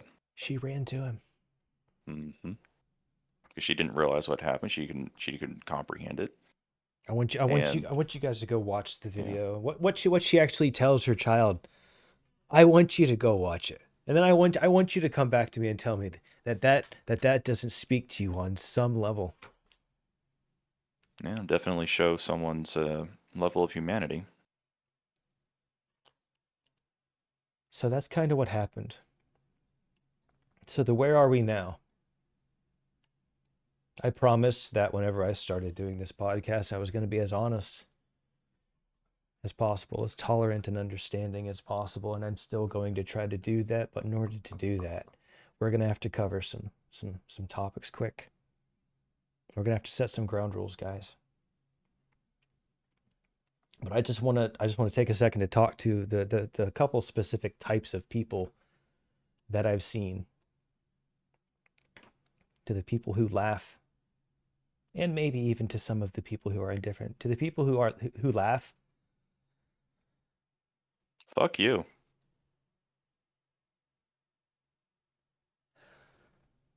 I have nothing else to say. I feel conflicted, man. Well, what do you mean by conflicted? I mean, for me, it's just it's unexcusable behavior. That's not anything you should do. I do not wish death on my enemies. I was in the military. I was in active combat situations. Even then, I didn't want to do some of the things I had to do, but it's either, do it or die, or do it or be tried for treason. And of course, when you choose to enter the military and you choose to go to war, because it is a choice in this country, thankfully, versus someone who did not choose it and he became a martyr because of it, there's a difference. And that's a difference that a lot of people who have never been in the military and civilians just don't understand. When you choose to put your life on the line, you choose to go out there, put the gun in your hand, you are unsheathing the sword. And if you go back to medieval time, unsheath the sword, you are preparing to die. So, but Charlie used a pen, not the sword. And so people who are laughing at the simple fact that he took a knife to a gunfight, for lack of to use a metaphor, and suffered the ultimate price, and now they're laughing about it. No. It shows the true depths of one individual's humanity and one's inability to have any empathy for a fellow man, even if you don't agree with them. I see that, but that's not how I see it. Go ahead. How do you see it? I mean, it's just, this is literally how I view the world and how I try to approach everybody. I am so conflicted in my heart over the people who laugh. I am a Christian. I feel like my heart is split in two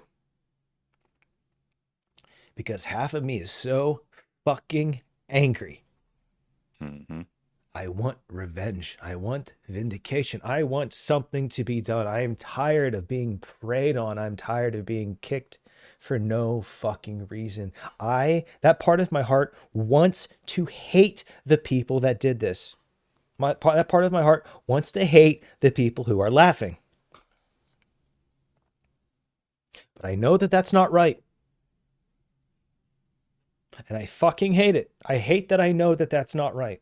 And I know that that's not right because that's not how it should be handled. That's not what Charlie would want. That's not what my religion tells me to do. That's not what my moral guidance and values wants me to be. I see where you're going with that. Yeah. I was trying to take it from point, like, I don't have any I don't see any value in those individuals. I do. See it. Yeah. I do. And I fucking hate that I do. I love that I do. I can find the good in anybody, man. I am a naive piece of shit. Don't say that. I see what you're trying to say, and I will say whatever the fuck I want to say. I see. I'm not saying you can't, man. Sorry to laugh here. It's one of those situations where you don't know how to respond, and yeah. I don't need to respond. I just need some people to fucking listen for once. Yeah, listening. I would give the same shit about you, just the same way that I would give the same shit about Charlie. You're an innocent person. You don't deserve to die. Charlie was an innocent person. He did not deserve to die. Regardless of what you think, You have value. You have been lied to. You have been betrayed. And you are lost. And part of me hates you. But I will never give up trying to save you.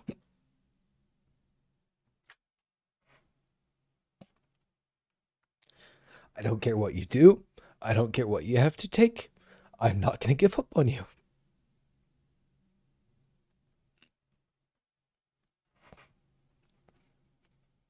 Yesterday, you said that I was a better man than you in some of our conversations. I have to disagree with that.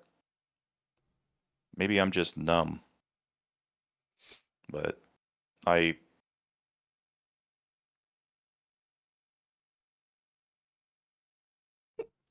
think I'm just numb because of everything that I've seen, experienced throughout my life. You're numb because it hasn't been fair. Yeah, that's a very, very likely scenario. You're numb because you don't get support. You don't get people telling you that they love you. Well, guess what, man? I fucking love you. Yeah. To all those people who are laughing at Charlie Kirk, I love you too. And I'm going to love you for the right fucking reasons, but accountability is still coming. Oh. You have to fill the void.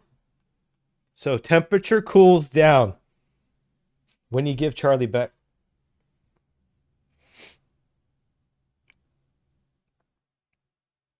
That's whenever I'll let that go.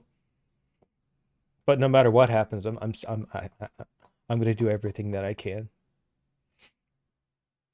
to reach at least one person. Just one person. Anyways. So, the indifferent people. I think this captures most of the liberals. The traditional liberals that we have. I invite, if you're a traditional liberal, come on and talk to me. If your brain is not warped and melted, and your heart is not cold, come talk to us. I invite you.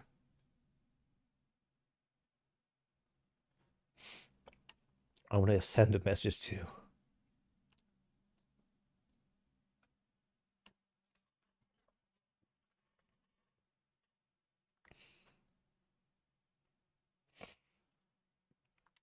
the people who Take cry. a moment. That's fine.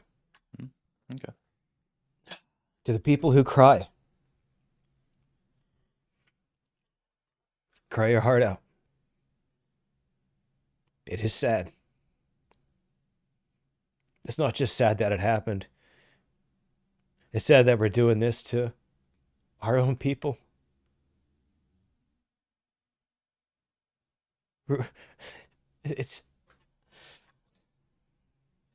But the world needs you to cry. Because there's people who can't. There's people who won't.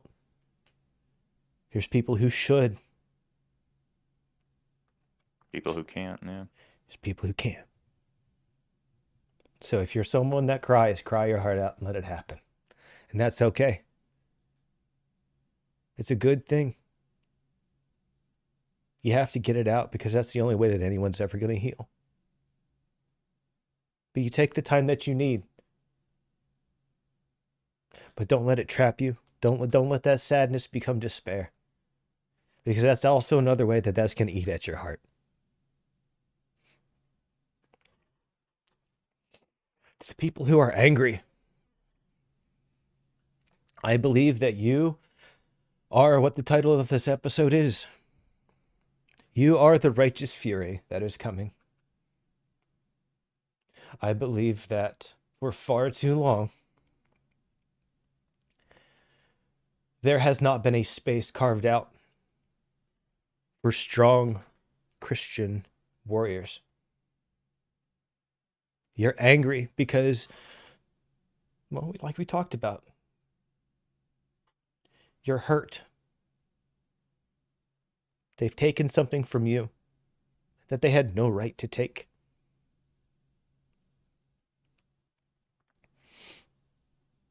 But it's also a chance for you to fight the right way. And what is the right way? Well, I mean, the right way is going to really kind of come down to your values and your views. But what I think the right way in this situation is to learn more about what Charlie viewed the world as, more of what the Bible tells us we should do. And we support the people and we protect the people that are willing to speak up. Because not all of us that are angry are capable of speaking, but we can support each other. And we can be there for each other. Because I'll admit, I'm angry. I hate being this angry. It doesn't feel good.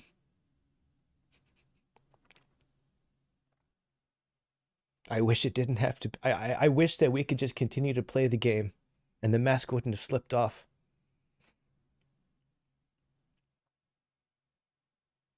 But you took advantage of us and you abused us. But to all the people that are angry, I ask that you remember discipline, you remember restraint. Don't let your emotions rule you. Because when you are angry, you do not make as smart of choices. When you're angry, you may not control your power as well as you normally could. But what we're looking at is the beginning of hopefully real change in this country. And that's only going to happen as if we continue to come together. And that does not mean left versus right. I'm tired of the left versus right shit. I like the idea of the up versus down. Can we get back to the days of, hey, is this making our life better? And actually answering it and saying, no, this idea that we've wasted hundreds of millions of dollars on, let's let that go. Let's become better people.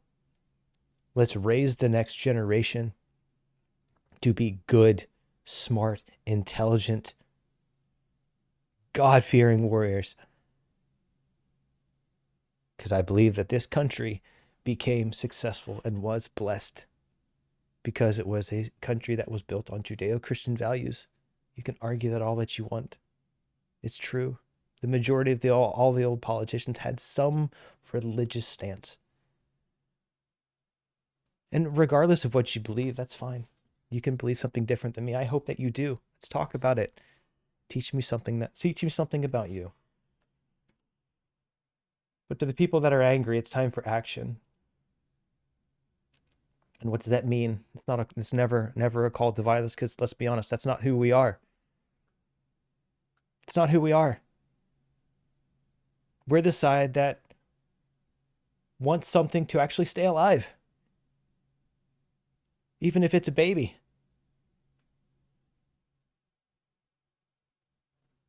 So where do we go from here? Where do we go? Well, what makes us different? Well, what makes us different in the common ground? Boy, those overlap quite a bit. What do you mean? Sorry, I'm not going to go into it, but just the way you said it, difference in common ground, kind of overlap. It kind of. Anyways, go ahead. Sorry, that confused me for a moment. I was saying the topics kind of overlap because I don't see much. I don't see much. Okay. Yeah. Gotcha. What makes us different? Well, we're human. We're born, we live, and we die. We love if we're lucky. We hate if we're unlucky. You know, pick whatever adjectives or stories you want to create from there. But we're human. So what makes us different? Whatever we choose to make us different. Because the side that I see on the right is we don't care what skin color you have. I don't care where you come from. I care about who you are as a person. I care about what is in your heart. And honestly, the few followers that I do have and I hang out with on stream, they're my friends. Most of them share different values and beliefs than me. They're from different parts of the world. And that's amazing. And that's something that can be celebrated. That's where equality can be celebrated. So that there's actually not a lot that makes us different other than what the people that want us to hate each other tell us. Let's be honest about that, guys. Do your friends ever walk around and say, "Oh, I'm going to go punch a Nazi," or I'm going to go, do something about that fascist threat to democracy"? No, guys, it comes from the media. It comes from the politicians, and all of them. I'm going to say all of them. Everybody's chasing that money. Everybody's chasing the ego, the pride, the celebrity, because it's cool to be on fucking television. It's cool to go viral. And guys, I hate to break it to you, but none of that shit actually fucking matters at the end of the day. It may to you, but I think that if we're going to get back to the real world, we need to acknowledge that it's not glamorous to do what we've been doing and accepting what we've been accepting. In terms of common ground, I think that after action was taken and the mask slipped off, I don't share common ground with the far left. I cannot share common ground with somebody that is going to celebrate the death of someone that they don't even know. That's insane to me. That's not normal. I'm not a psychologist, but it seems kind of psychopathic. And now I have to look at all of those people that I thought were joking before as actual threats, because they weren't joking with their words. Their words were violence. That's why they were always trying to say on the right, "Oh, well, you're saying all these things, your words are they're harming us." No.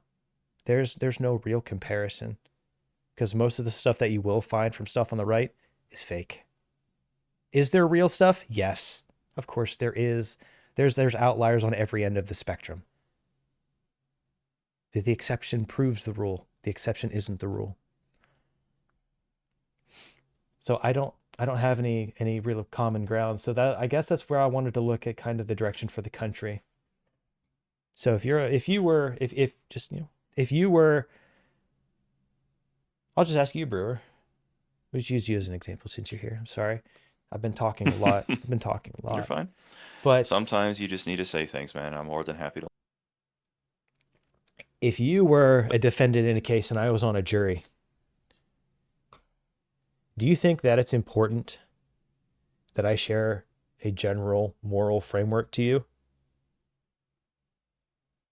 Would you be comfortable being charged for a crime as a hypothetical, of course, as you're right wing, but I'm a left wing person, and I believe that you're a fascist and you deserve to die? Am I going to find you guilty? Just based upon the information you presented and the statistical data that I know, that those who do not hold a moral framework that's based upon a God-fearing framework, they, how do I say this? To just put it bluntly, no, I don't. If I committed a crime and there was someone on the left, like, I would have to say if I was falsely accused of a crime. There you go. Okay. And someone on the left learned that I hold Christian values and, I'm a moderate conservative and I hold a podcast that speaks out against, the violence of the left and stuff like that, and they themselves are a leftist. they may, I mean, in my eyes, just based upon the statistical data and what I'm seeing, that it's more than likely that they would convince or try to say that I'm guilty, regardless, even if there was overwhelming evidence that, you know, that it was fake or it was, you know, trumped up charges or whatever. But at the same time, it's just kind of that's a slippery slope. Interesting you mentioned slippery slope. Didn't we mention some statistics where there was an unequal amount of convictions?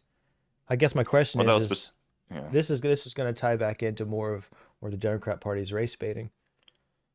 Yeah. You know, black people more often to let a person who's convicted or on trial for a crime go or be found innocent.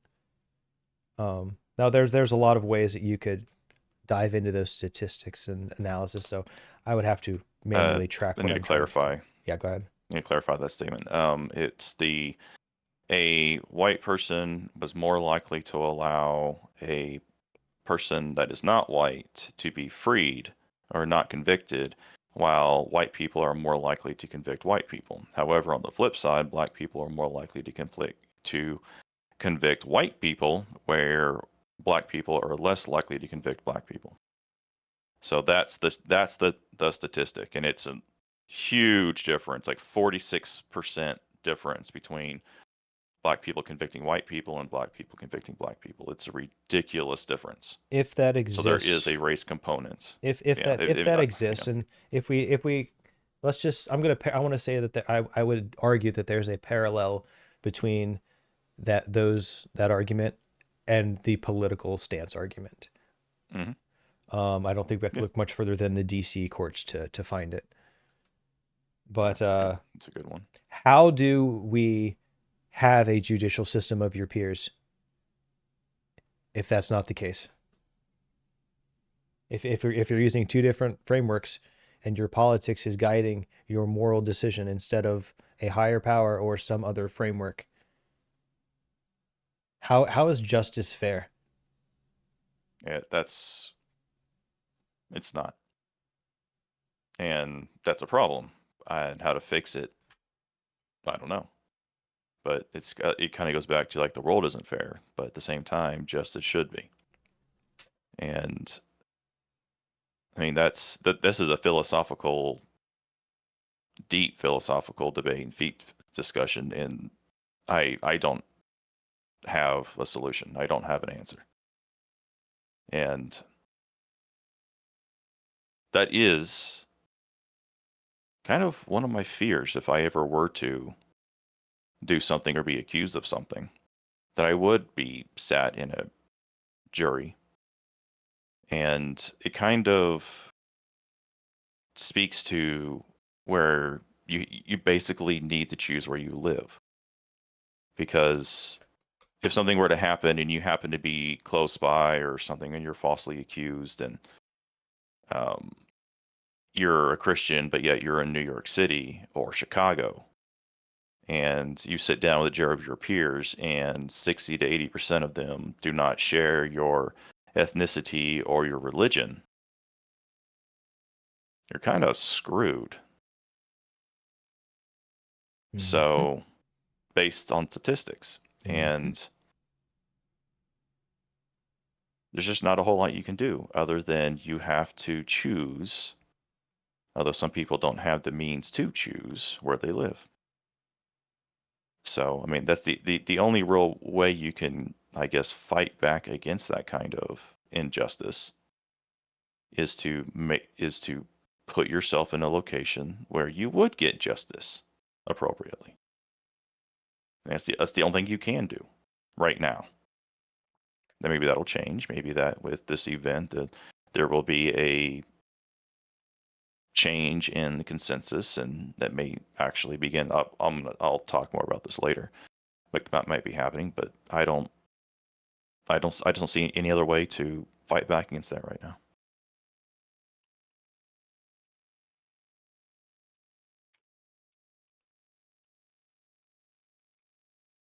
What should happen to the shooter? What do you think should happen to the shooter?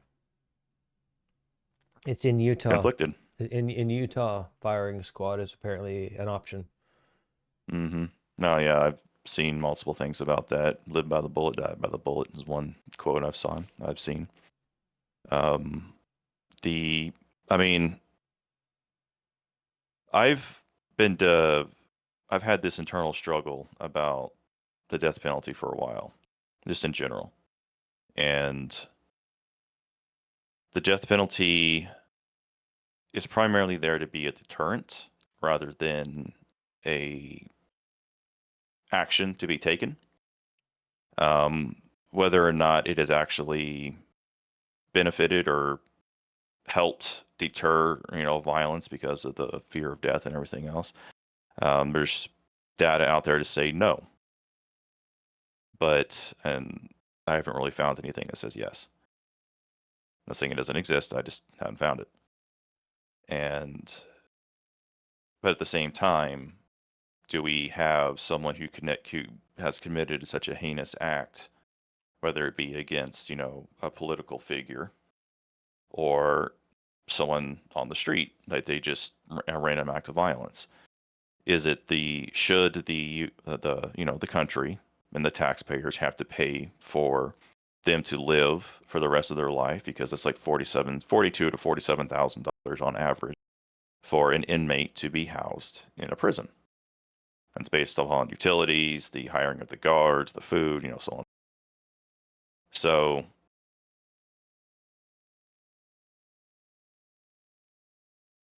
but religiously, we are not to judge. It is it's the realm of it's God. called the justice system because it's the closest thing we have. Yeah. To be fair with evil that happens. But still, at the same time, it's like I'm conflicted on it, because we can either give them a quick ticket to go, seek judgment and then God didn't decide then, or do we give him the opportunity to repent? Religiously, he should be given the opportunity to repent. Economically, we should send him quickly and send a message. But so that's my confliction. I don't have an answer for you. That's what I'm trying to say. I guess some potential realities that may occur of this is I'm afraid they'll try to pull the same thing they did with Luigi Mangione and try to make him a hero. That is something else that I did see. But ironically enough, I hadn't heard much about Luigi for months. Well, there was a gaming journal. I think it was one of the first ones that got picked up. They were hoping that this person, the shooter's name was Mario, so he could partner up with Luigi. I did see that. That's fucking crazy. There are, like you said earlier, that is psychopathic. That is psychopathy. That is straight up psychopathy. That one of the, I pull out the DSM-50, I think it's 50 now, to go through the different criteria to diagnose someone with psychopathy, and one of them is enjoyment in another suffering or death. Mm-hmm. So that is a sign of psychopathy. Yeah. So you're not wrong at all by the U.S. Psychiatric Association. Hear that, guys? I'm almost a psychologist now. Fuck yeah. No, so you've got about.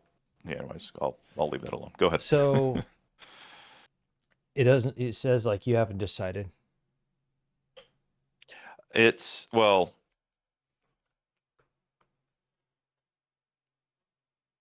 I said. Are you? So I'm not as good as a Christian as you or Kirk. I'm not, Charlie. I'm just not. So, bro, I will never deserve to be on any pedestal, ever, ever. I'm not someone to look up to. I'm just someone that occasionally wants you to listen. I can agree with that about myself. What I see, this is I will approach it from the duality aspects again, right? And I mean, this is where I think that I will be able to resonate with the people that are extremely angry and want that vengeance. But I'll start with the angry, but then I'll explain. the hate that needs to be let go wants me to see the firing squad. It wants me to see people with bad aim miss, but have him healed, and then a couple more rounds of that, rinse and repeat.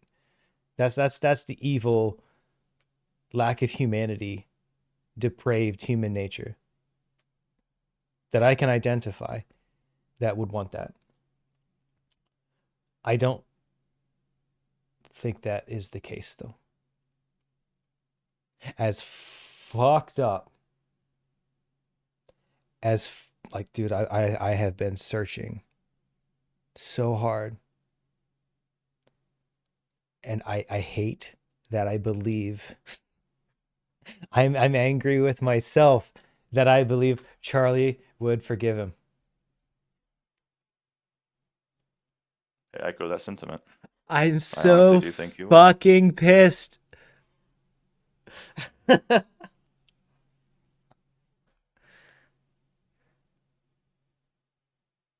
So no, I would never want to act on that evil in my heart.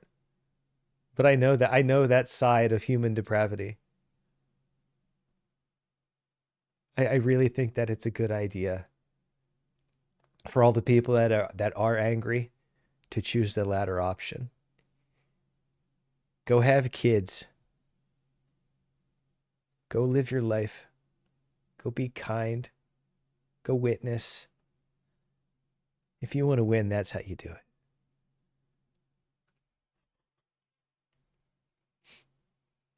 But at the same side, I'm not really going to blink twice if anything does happen. Like, I want to, but I just can't. Like, I want to be a good person so bad, Brewer. I try so hard. Yeah, I kind of see myself as someone who's more true neutral and kind of holds in the duality of man. I try to Almost be. like I try to be so neutral. Take it in from all sides. I agree with you, man. Yeah. Sorry, I'm still talking. I want to run through this with you.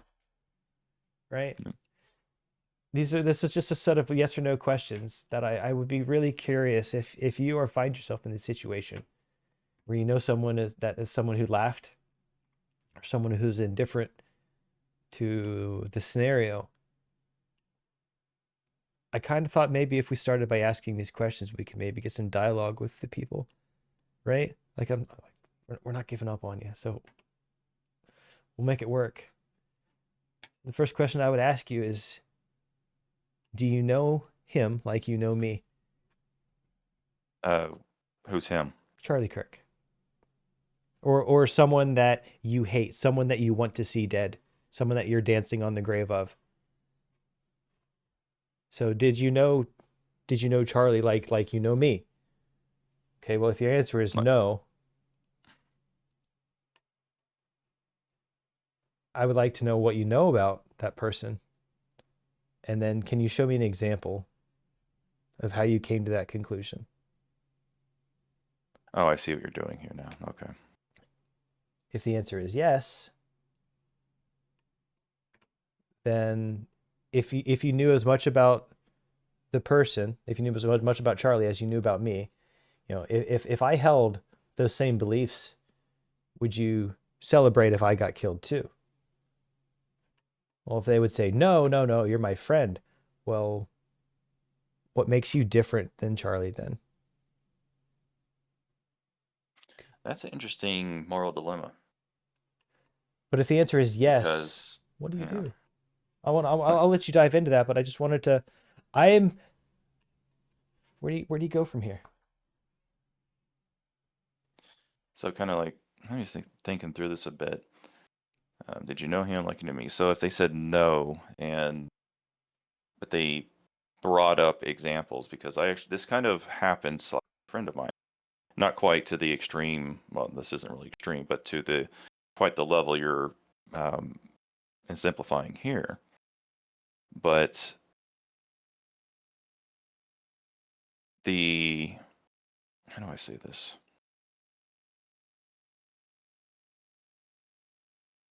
The individually held beliefs the friend of mine has I mean, he's an atheist. And, out of respect for him, I don't sit there and, preach to him constantly. I will bring it up if it, if the conversation warrants it. But he thought, basically, I've come to the conclusion that whenever someone does bring up a strongly held Christian belief, my friend will think that they're being, a Christian, not quite this extreme, but the only way I can really describe it, Christian nationalist, or trying to force an ideology down his throat, which is ironic with the whole, the transgender ideology that's being forced down a lot of Christians' throats, depending on the perspective you're looking at. So it's whatever they see as something that would exemplify their beliefs, the right is not going to see it in the same way. So it's a perspective thing, and I'm going to keep bringing that up probably now until the day I die. Is you can't view it the same way because they don't view it the same way, and it's very difficult for me to try to. I still trying to figure this out because I kind of came to this realization yesterday talking to him that just the difference, that perspective difference, and until you're able to sit down and understand the perspective they're speaking from, there's really no way to, come together. In my mind, I have it, but it's very difficult for me to put into words. That's what I'm trying to say there. But anyways, to actually answer the question, they will show you examples, but from your perspective, they're not going to be examples. And even if you try to push back and say that, this isn't an example, to them it is. So that first no there is very difficult to overcome, because until you're able to look from their perspective and understand why they see it from that perspective, there's nothing you can do. However, like the friend of mine, their examples would be able to show or express their ideas in words that they can't find. Sure, but the difference is that how the words that they will use and the manner in which they will be speaking with it won't make sense to you. It won't be valid to you. To them, it is. So how do you? It's a very difficult thing to overcome the fact that you have these inherent values differences, and accepting that they have that difference. Because I have accepted that about the friend of mine, and he has accepted that my values difference. And we understand that, and we respect the fact that we respect the other and the values that they hold, but we don't necessarily hold. So that is honestly kind of like the common ground. The respect for values is the respect the individual who holds those values, not respecting the values. And that is a starting point to try to come together and create a framework that might be able to at least hold a vast majority of how we are alike and begin to work on what we aren't alike in. But your framework, even with your friend, is still surrounded by, you don't want someone else dead or dancing on the grave of someone is correct. Kind of fucked up. Correct. You see, that's some common ground with liberals. You're absolutely right. So a lot of times I see that people try to present information whenever you say no, and you're right. The example makes sense to them because it reminds them of a feeling. There's no logical basis behind it usually. It's a feeling that they're attaching that to, and that's why it doesn't make sense. It reminds them of a feeling.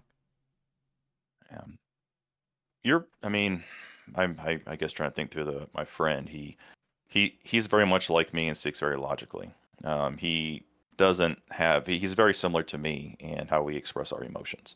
Like even when you were talking about the people who laugh and everything else, I said fuck you, and you trying to go at the sense of love, it's like to me, it's like I don't know. I haven't killed my emotions by any stretch of the information. It's just that I don't show them very much, probably because you were probably right. I haven't had a whole lot of support in that. So instead of showing my emotions, I internalize it, which isn't necessarily healthy, but I don't, at the same time, put a whole lot of value into those people because I don't respect, I don't respect the opinions of people who I don't respect. I mean, respect is It's earned, not given. Exactly. But I mean, one of my favorite quotes is even pinned on my X account. That this is one I made myself. This is not a quote from somebody else. The opinions of those with whom I do not respect are compliments to me. I have seen what makes you cheer. And that is how I feel about it. I have no respect for them, so I don't care about them. Because they have earned my non-respect. I know it's not really a way to phrase it, but they have earned it. They have earned me no longer caring about them. So you want to reach out, put your hand out, do the good Christian thing, and try to help them. But these are people who are going to slap it away. And I think the difference is where you may think that you're naive, is that I just don't. I have got to the point now where I can look at someone, this is a judgment, and I'm not very proud of it, but I can look at someone and say, they're going to slap my hand, I'm not going to try.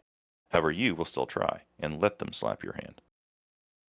So that is one difference between you and I. I'm not saying you're right and I'm wrong, or I'm right and you're wrong. It's just, I guess that is one difference between us, which does create an interesting dynamic here. So, which, going forward, that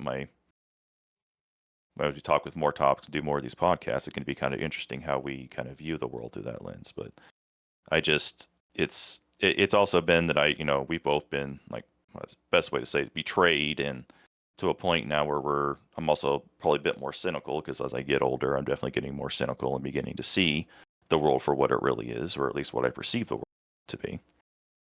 And it's also one of the reasons why I'm just not going to accept a whole lot of information that's being presented to me by the media, by people on X, and just not, everything I see, I'm not taking with a grain of salt. I'm just keeping it at face value, adding it as a data point and moving on.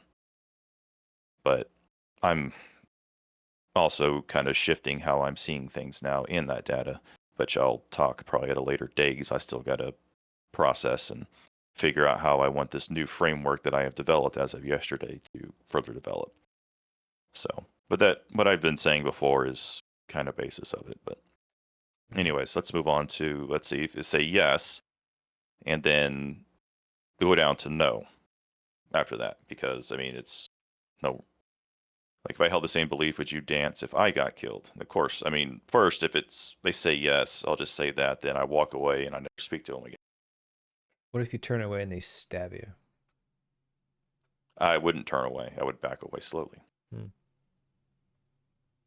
And I do have knowledge and experience to defend myself under that exact scenario. It's been a hot minute since I've had to practice or anything else like that, of course, but I would back away slowly and then never speak to them again. And if they came around, defensive posture, perfect.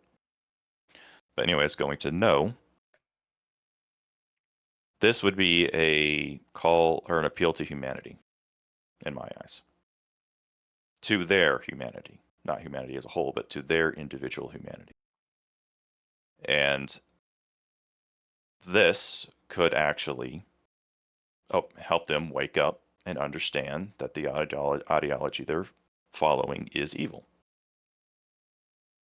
But that would be a conversation that would have to be tailored to the individual. I can't sit here and give you advice on how to say it, because you have to say things in such a way that that individual will perceive it. And the only way that you can really do that is if you know the individual. And if this conversation is occurring, I know the individual. So, I mean, at that point, you have to figure out who or how, whatever. So, but yeah, this would be it. But I would call that the appeal to humanity, to their humanity. So, okay, but that's basically the end of that one. you can go ahead and I wanted to look at something that Stephen Miller put out. And then I want to jump back into kind of the other stuff you wanted to show. So we'll be slowly doing this transition out of this topic, but this is Stephen Miller, and he talks about the last message that Charlie Kirk sent him before it happened. And this is, I believe, this is an indicator of where the country is going to go in a very big way, or quite some time. Yeah, and then I'll actually talk. I was gonna say then I'll talk about the scenarios. The last message that Charlie Kirk gave to me before he joined his creator in heaven was he said that we have to dismantle and take on the radical left organizations in this country that are fomenting violence. That was the last message that he sent me before that assassin stole him from all of us. I don't need to play the whole thing. Accountability is coming across the board. Yeah. Yep. But we need to be honest. We need to address something honestly here. There are doctors, nurses, bankers, people in positions of power that share these beliefs, that would laugh and dance, and were laughing and dancing. This isn't something to joke about. So I just wanted to slide that in there. If you wanted to add on that or go to your section. Yeah. Well, two things that came to mind. One, to kind of say that the trust of society has eroded significantly more, because, like, for the reasons you just said, if I find out a doctor that I'm seeing is like someone who would, dance on the grave of Charlie Kirk, I would not allow them to be my doctor, because I just don't trust them, because I can't trust that they will have my best interest in mind. Thankfully, my doctor actually shares my views, because we actually did discuss some of this in my doctor's meeting I had yesterday. Awesome. I think she did that to let me know that, hey, you can trust me, which I saw that in the moment. But anyways, it was like a 5-minute conversation. But of course, it was like just the general 1-year health and wellness, visit, and to make sure that I'm not, going to do something stupid or I'm sick or anything else like that. So, anywho, the second side of that is more of a spiritual side. The last message sent was that there is a, lack of a better term, kind of a belief that some people have. And I don't like the word belief, but I kind of hold it, is that because I have evidence, or at least anecdotal evidence from family members, that people know the day they're going to die when they wake up, and they just can't say it. It's almost like it's given as a gift by the Creator in order to allow individuals one last chance to do something. And like sending that message to him kind of might have been something along those lines. Because when my grandmother died some time ago, my mother was there with her, and my grandmother used to be a huge Dallas Cowboys fan for whatever reason. And the last day she was alive, she had been in a coma for a number of days, but she woke up right before kickoff. She kicked everybody out of the hospital room for the football game. After the end of the game, everyone came back in. They, talked to her for a little bit, and then when they left, she went to sleep and never woke up.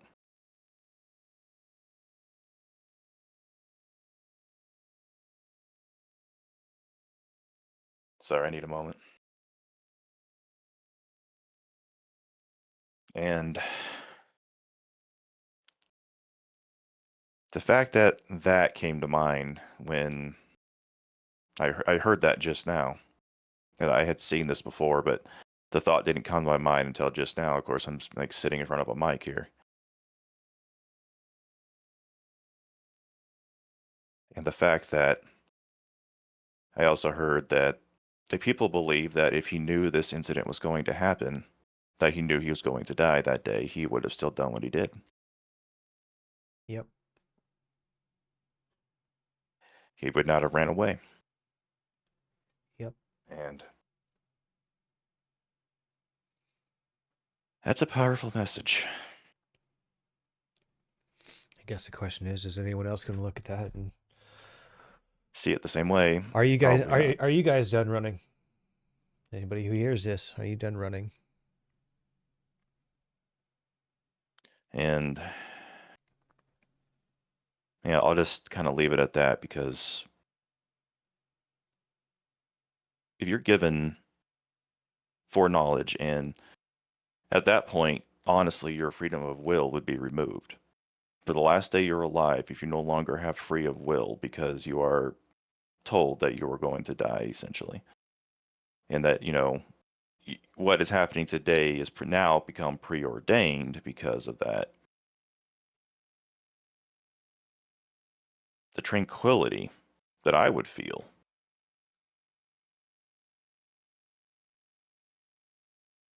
man, it's just something that I have thought about that a few times since my mother told me that story, and it's kind of a sobering fact and whatnot. But anyways, I'm gonna kind of move on from that. You reminded me of something I wanted to touch on real quick. I wanted to go back to the people who cry.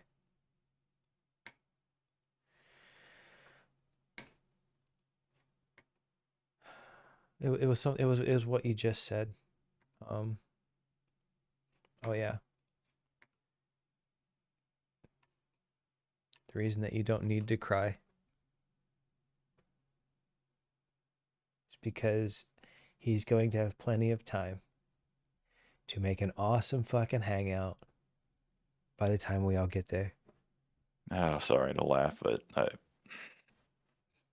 it's that don't know how to respond to something, but it's fine. Even finding the humor in something that's like dark, that's dark humor. So it's just, bro, I live in dark humor. It's fine. Yeah. No, but like, guys, it's gonna be okay. He's in a better spot. Yeah. Like there's reason to cry over the loss, but if there's anybody that should be dancing right now, it's all of you amazing people that cry and pray. You're the ones that deserve to celebrate over this. I just wanted to add dancing that. out of love versus dancing out of hate. There's a definitely significant difference. Wait, sorry. Yeah, so kind of a lot of stuff that I have here was just kind of going over some stuff that I had found, and I'm not going to show the video for the high school that I went to, the high school guy that went to the shooter, because it was primarily to kind of show two things. One, it was a guy talking about how he didn't really know him much in high school, and that he kind of saw the shooter as a Reddit kid, because the things he would say or whatever, he didn't really elaborate too much on it. What is a Reddit kid? Someone who goes on Reddit, reads it, and then basically just spouts vile nonsense. But everybody else would see as vile nonsense, regardless of if it's a left Reddit or right Reddit or whatever. It's just someone who drank a little too much of the Kool-Aid. It's probably the best way I could describe it. That may not be what he's intending, but that's kind of... So you're saying it's someone that sources their information primarily from other people on Reddit? Possibly. Okay. But I mean, it's just kind of how he described him. But the thing about it is that there was a guy, he then also said, I'm not doing this for clout or anything else, but so what I'm trying to say is that this guy probably is trying to do it for clout. They're telling you what they're not actually doing. It's like not the banality of evil, but that is kind of like an evil way that people who are truly evil will act. Is that they will tell you what they're doing, because like demons, supposedly, from the biblical sense, can't lie. They are unable to lie. for various reasons I won't get into. So, like, when someone does that, I don't necessarily believe what they're saying. And I'm just, at more than anything else, I'm using as an example to be careful of what you would think that it could possibly be the truth in that matter. So you think that the person may be clout chasing? No, I'm not making a judgment. I'm just saying that using this as an example of that he could just be using this for clout. So take that, whatever you hear when somebody comes out, I knew the guy, take it at the grain of salt. Oh, you're talking Don't about necessarily you're talking believe about it's true. validating the person telling you something. Correct. Okay. So, because he didn't, he said everything he said was nothing other than the fact I kind of saw him as a Reddit kid. I didn't really know him. He's there for clout. He's trying to put his face in front of people. It worked. So I don't take that with a lot of credibility. But I just kind of wanted to make that statement with that. I mean, I think we'll see the same thing from news stations too, news outlets. They absolutely. do the exact it's same going to thing. happen. Be first, get the attention, and then stealth edit it later. Yeah, pretty much. But for the FBI versus Discord, FBI comes out and says that they have Discord messages or saw Discord messages or however else they found it. And you have it up there. But of course, it's from Candace Owens, so take that as you will. I'm not saying she's right or wrong, but she is a divisive figure in general. But Discord came out saying that they're unable to find any kind of messages the FBI is saying there are there. So now we have to take a look at it, and who is lying, the FBI or Discord? And who has incentive to lie? Discord, absolutely.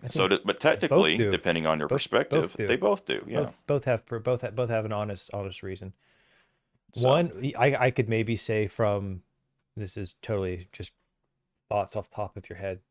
Feel free to share what you guys think in chat too. The government could be needing to come up with some kind of scapegoat narrative because they don't have all the information or they can't actually solve it. Or fabrication of evidence. Or from the government side, I'm not sure. That's the one that seems to stick out the most. From the Discord side, I mean, they would be protecting their brand because aren't they in like the group of all of the apps that bundle together? I can't remember. I don't know how to best say that. When you say bundle together for what? It isn't I think Discord's, aren't they like in alignment with a bunch of the other companies that may not have our best interests at heart? I know what you're talking about them. I believe they're on that list, but I see what you're trying to say there, and that they are like taking the data and don't have our best interest. However, I see it more of they're trying to vilify Discord because it is decentralized. It allows for anyone to make a server at any time, and that without really having to pay anything. And you can create a secret space to do whatever the hell you want. Yeah, the alignment with this for the online censorship push needs to be analyzed very thoroughly. Very. I am waiting. This may be my tinfoil hat coming on.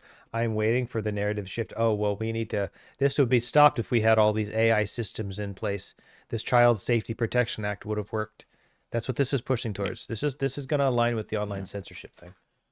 Yeah, don't let a good tragedy go to waste, right, Hillary Clinton? Fuck you, Hillary Clinton.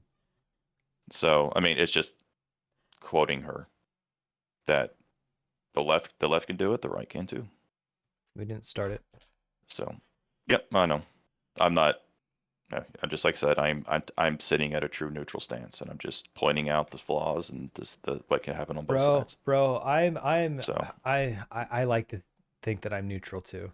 I really like logically when it comes to a debate, an argument, yeah, but spiritually, like, you're not winning me over. The other side's not winning me over. The cookies and the M&Ms aren't doing it anymore. Sorry. Yeah, no, I feel you. I mean, spiritually, I'm definitely on the right, but it's just I'm logically going to be taking true neutral stances on everything from now on, I think. I just want the truth. That's, yeah, exactly. I have to look at both sides to get the truth. Exactly. Sorry, now, I keep cutting you off. Miz, you're fine. Hassan Piker. Oh, yeah. Hi, Hassan. Oh, he's never going to see us. And even if he did, he would say that we were trying to defend Israel and that we're against Palestine and we're for the genocide of transgender people and all this other stuff just because we're talking bad about him. I don't think that I've ever said any of that stuff. No, neither have I. In fact, I mean, I'm not even going to touch that right now. That's divulging from the topic. But Hassan Piker needs to go. He needs to be off of Twitch. He needs to be off of YouTube. I don't want to play the video again, but the video we were playing in the beginning where he is giving graphic descriptions of how to unalive or kill or whatever, just to say it plainly, to kill someone. And for something for disagreeing with them or doing an action, they don't agree with it, which violates no laws. I think that as a streamer or someone that's going to even do what we're doing, you have some kind of responsibility to express yourself appropriately. Yeah. But I mean, it's what I want to focus on is the graphic nature at which he does calls to violence. He doesn't just say that like he gets politicians. Specific. Yeah, he gets specific. Yeah, he gets very specific. His rhetoric crosses the line. It over time. Yeah, and when I even brought this up, like I showed him the video that we played at the beginning to him, he immediately went to the defense, not of Hassan Piker, but the ideas. And he said that this was too far, but these banking or capitalist pigs who are buying up all these single family homes and unable to, so families can have their own homes. Like, I agree with him. Like, this corporation should not be doing this. But I don't agree that you should go and spill the blood of the people who are doing it. And that's, and of course, my friend's rebuttal was then, he's not doing it for an ideology. Bullshit. It's like, it doesn't matter. Bullshit. Well, hold on. I mean, it's not for an ideology. But I just said, I don't care who it's for. If it's for an individual person or an entire ideology, you should not be saying this under any circumstance. No response. I mean, you should if your intent is to dehumanize the person so you feel morally justified in harming them. That's when you should do it. Well, I'm not even going to say should under that circumstance. I mean, what you're saying, I'm being very perspective, sarcastic and facetious. Yeah, there's some fling in there. You're being hyperbolic. Yeah. Like I'm not even going to do being hyperbolic, any kind of stuff like that. I mean, you do you, but I'm just not going to do it. Yeah. But the one thing I do want to show is the shooter may have been a follower of Hassan. I'm not actually making that claim. I am saying that others are going to make that claim because one of the bullet casings on it had that Chow Turkish song or whatever. Mm-hmm. And if you click the link for was the shooter a follower, it's linked. Actually, did I not link that? I thought I linked it. You did. I thought this was the copy and went back to the original video. Yeah. Yeah, that's not the one. Well, anyways, if you look on Discord, anyways, it's irrelevant. There's a song that I guess is put out by Turkey or somewhere in Turkey that's about fighting against fascism. It's Bella Ciao. Yeah, Bella Ciao. And Bella Ciao was on one of the no, that is it. Okay, Bella Ciao. Partisan song. You gave me the wrong link. How dare you? Anyway, so Hassan did put this on there. He did talk about it, and of course they put Bella Ciao on the bullet casing. This is going to be tied back to Hassan because of that. Whether or not this guy knew Hassan, knew anything about Hassan or anything else like that is irrelevant. It's now tied back to him, and the right is going to go after him with that assumption. And then it comes to light that, yes, he was a big follower of him on Twitch. He given this much money to him. Hassan's really screwed. Well, I mean, Twitch is going to be... It looks like Twitch is going to have a really potentially big problem on their hands. Because, I mean, even if, let's just say they get rid of him. Let's just say they don't get rid of him. Nothing changes. Well, it'll turn into the longer term scenario. He hasn't been banned for pretty much anything. Tectone, I think Tectone got banned a couple of times, like once for calling Frogan fat or something. Like, who's Frogan? 2 weeks. And the only time I think Hassan has been banned, to my knowledge, at least 2 or maybe 3 times, but he's only banned for 1 day and on his day off. Yeah, I saw that one. That was like my early days of streaming. Yeah, it seems kind of like, I mean, I didn't really participate in society for many years. So I don't really have any of the background knowledge when I'm looking at a bunch of the stuff that's going on in like the social space and on Twitch and all that. Like, I didn't have a Twitch account until like November of last year when I started streaming. I never got on Twitch before that. It looks like it's kind of one-sided. It doesn't look right. But it is absolutely one-sided. But you cannot make an argument against it.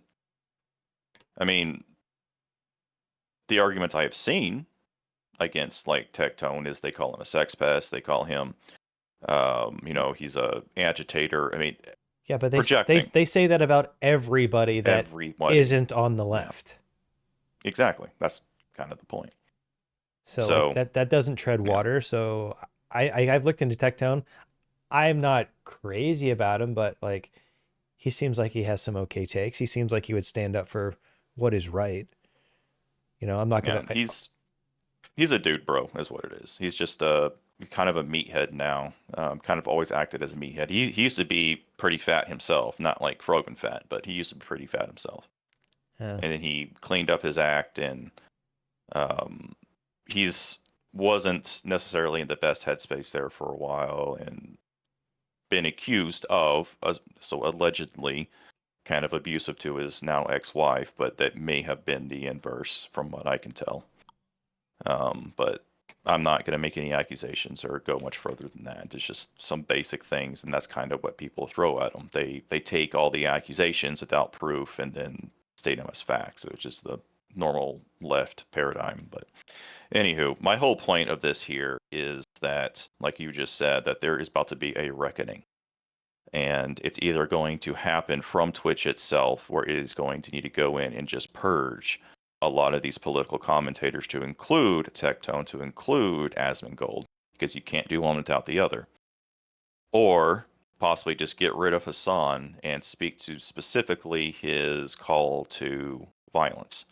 Because I will say Hassan has no call to violence. Tectone had one call to violence when he told one of his viewers to kill themselves.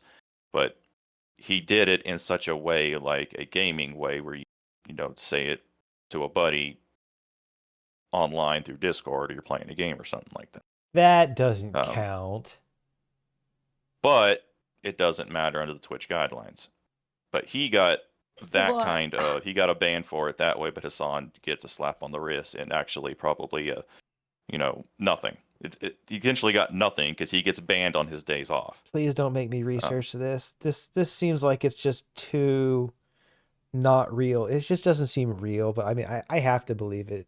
I can't. Yeah. I haven't researched it other than seeing Tectone talk about it himself. I've seen them talking back and forth, but like, honestly, like, if you're not going to sit down and sit across from another person and have a conversation about it, like, one of you guys is a grift. Yeah. Well, I mean, whatever. But the whole point of what I'm trying to make is that I did reply to one of Tectone's replies about about the original video we played at the beginning of the stream involving him doing the calls to violence. Is that Hassan as well as the CEO of Twitch, Dan Clancy. Hey, Dan, I will to, make you so much money. Call me. Yeah. Well, I hope Dan, if he ever actually does listen to this, understands that he has now put himself into into crosshairs. This is not a call. This is a warning. Because of his inaction and his overwhelming support for Hassan Piker, and his inaction in controlling his moderation team to actually enforce the Twitch TOS, he is going to be viewed by the general right that he is an accomplice to what happened with Charlie Kirk. And he needs to take actions to protect himself. And quite frankly, he should ban Hassan Piker from the platform completely, apologize for not making action sooner, and then immediately resign. Because that will save his life. Well, his life isn't in actual danger. So, I mean, I'm talking an extreme scenario, but I have a better idea. How about we take your idea? I mean, listen, I don't have one way or another. You know what Dan wants to do. Hey, Dan, call me. I make you lots of money. But I think that if something isn't changed, Bezos will remove him. Because Twitch is owned by Amazon. Possibly. Which means, I mean, it is, but they have been extremely hands-off from the beginning, and there have been for months, if not over a year now, multiple calls to Google to fix what's going on, and they've let it be. So Google is just as guilty. Hey, Bezos, call me. I'll make you so much money. I don't think he needs any more money, but... Hey, call me. I'll make me so much money. Anyways, that's just basically what I want to say there, is that something needs to be done, or bad things are likely going to happen. So basically, you see pieces in these social media space that are going to or potentially become problems for Hassan, depending on how they shake out. You're not making any claims, right? No, I'm not making any claims. It's just, this is the data and rhetoric that I have seen coming out of people. I mean, of course, they could be bots for all I know. It's very But there fair. is an overwhelming amount of postings talking about Hassan and how Twitch has not done anything. And also, I've seen posts about how Dan Clancy has made claims that Hassan is his favorite streamer. It's just because he hasn't watched me yet. It's fine. Yeah. But there's just a lot going on with it. And I mean, this is a fairly low probability, but non-zero possibility that people are going to go after Hassan and possibly Dan Clancy for some of the stuff that he has said in support of Hassan. So, because there are a lot of people who are upset that are keeping their mouth shut, but I'll go over that here in a minute.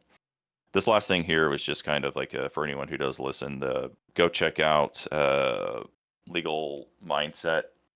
Andrew Esquire, as he calls himself. He's nice. He's really fun. I would love to get him on sometime. Eventually, perhaps. But more than anything else, he just has a posting about how he used OSHA and file complaints. And the best way you can fight back against a lot of this stuff in your workforce, in your workplace, is to go file a OSHA complaint through the government, not through your local HR. Because the HR does not have your best interest in mind. It has the company's best interest in mind. I can verify this with subjective experience. Same. And you can also do this, and they will leave your name off the complaint. They will take your name, but they will not give it to the employee. By law, they cannot do this. And if your name is leaked, whoever gave the information is liable. But anyways, anything else, you can do these OSHA complaints, and there are responses that are required by law of the business. And if that business receives a large number of OSHA complaints, the government will step in at that point and basically do their own investigation, and executives could possibly be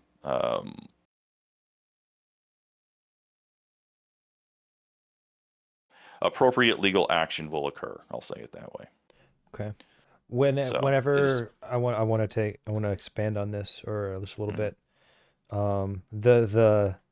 There's a time and a place to use this. This isn't something that should be abused on any level. Agreed.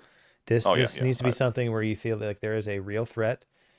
And I mean, if you in this situation, the environment, you'll know it when you see it or you hear it, probably. Like if you have to worry about that, you may want to go ahead and do it. I would say probably be a little bit on the safe side, but don't frivolously bog up the system with a bunch of fake reports. I would not be surprised if, some social activist group decided to get on and file a bunch of fake ones just to bog the system down to cover this up. Yep. And I mean, keep in mind that that's like, I don't know what the penalty is. Oh, they're afraid to commit a federal crime for false information, or yeah, that's like I think it's like a 3rd-degree felony, I believe, is making a false statement. Well, it's better than them murdering somebody else, so I don't disagree with that. But yeah, but anything, I just wanted to kind of highlight this for the few people that might actually see this.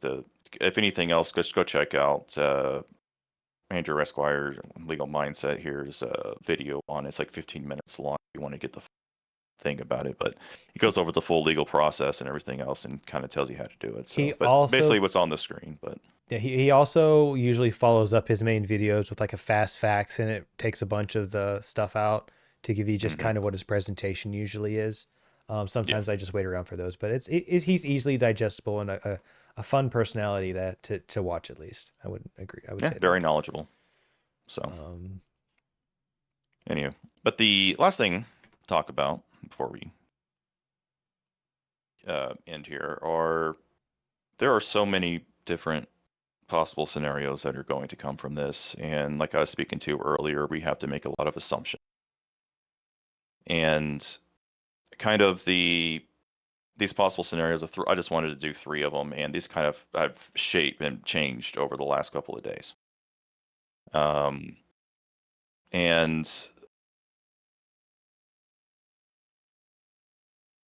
I'll just go into it. I won't do any more preferencing. So I have here mass awakening, escalating violence, and the 10th Holy Crusade. The first one, the mass awakening, I think is actually occurring so far. And it's a large number of people who were claiming to be Democrats, claiming to be on the left, are seeing the dancing leftists and beginning to understand, like, this is not the party that I was a part of. This is not the movement. This is not the people I want to be associated with, and are leaving. And I'm not going to say in a mass awakening in such a way where all of them are going to become Democrat or become Republicans and all of them are going to start going to church and be Christians. They are basically going to split away from the left and create a Tea Party of the left, for lack of a better way, a different subset of the left, and they are going to completely ostracize the far left, kind of like I was speaking about in the beginning. And also at the same time, they are seeing the rhetoric and their worldview is being shattered. They're no longer within the cognitive dissonance. They understand that the things that they were believing in and things that they took for as fact may have been false and are now looking into it.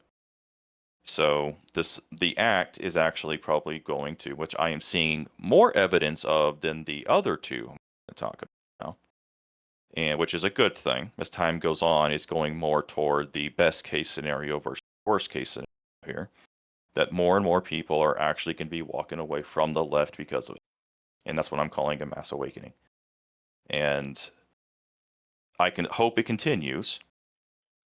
However, it may turn into an escalating violence where it's just going to become tit for tat.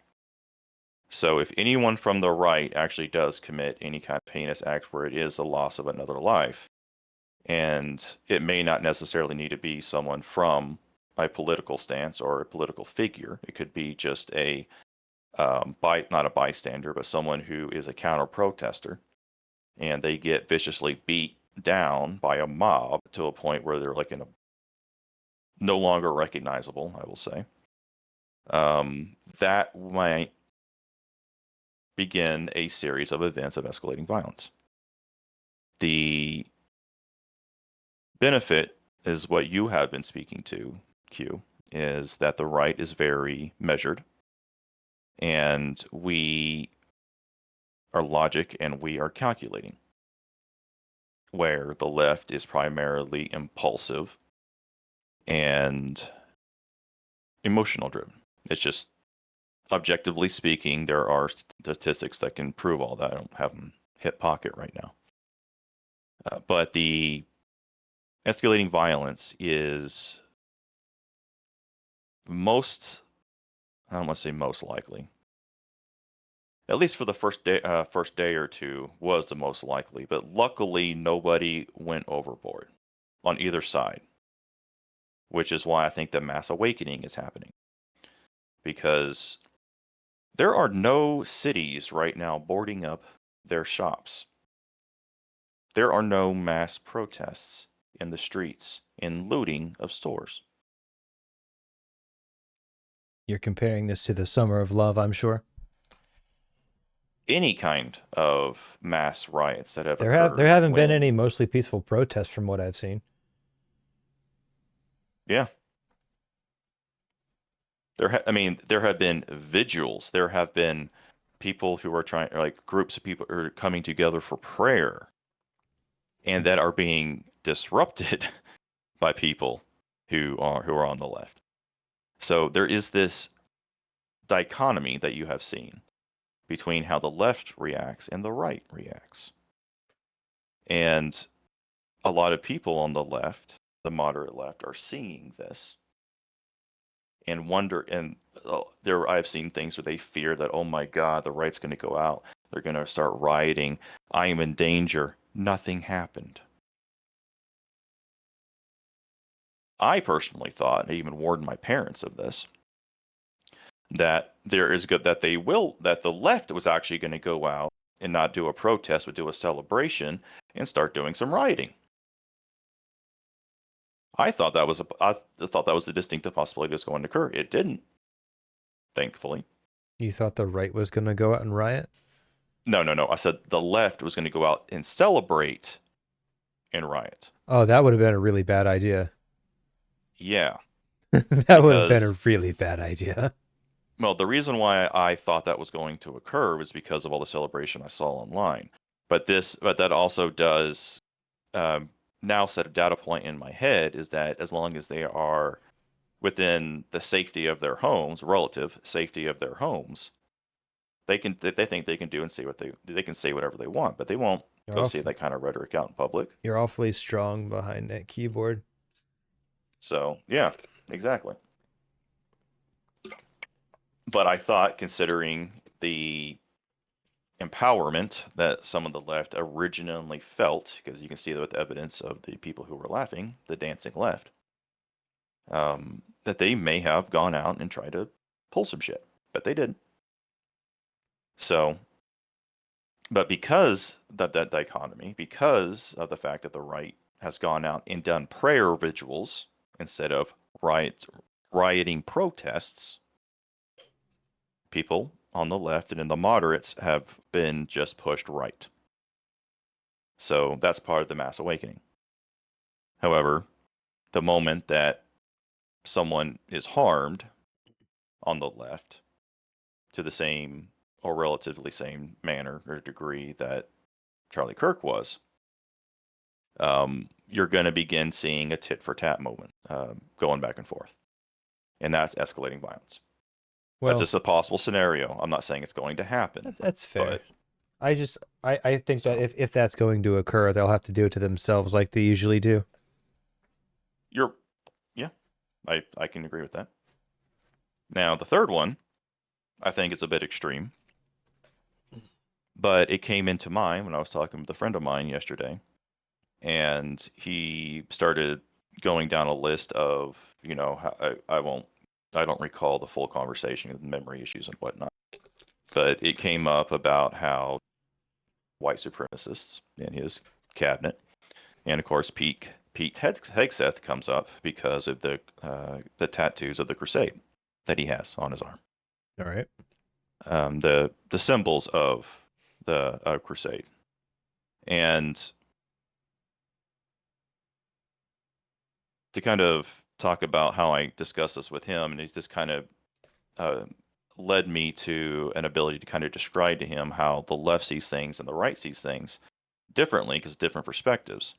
Where the left saw those tattoos, they immediately thought, okay, he's a white supremacist. He wants to kill anyone who's not a Christian and all this stuff because of what the Crusade is or what they viewed as the Crusades are. And to the best of my knowledge, the Crusades were always in a response of an attacker. And that's the Christian view of the Crusades.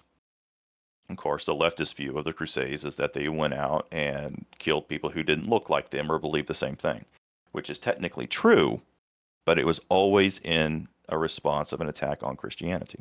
It's always a lens that they're choosing to view it through that is convenient for their argument. It's not the entire truth. Correct. And when I basically told him that you got to realize, one, he's a Christian, and two, the guy was special forces. And there is a tradition in special forces to get, I believe, their left arm tattooed in a sleeve. And some of them will, like, every square millimeter of their arm down to their wrist is covered with ink. Mhm. Some will just do, black on it, so you have the skin tone versus the black. But that's essentially what happened with Pete Hegseth, Secretary Hegseth, whatever. But it did bring something to mind. And because of who Charlie Kirk was, and because of the religious values he exemplified, and he, in the face of great evil, walked through the valley of shadow of death and feared no evil. This, and depending on what happens next, and it will depend upon how, if it happens, the escalating violence occurs, and what is being said in the manner of which the escalating violence occurs, there is a very slim possibility that it will ignite a 10th Holy Crusade. And it will be,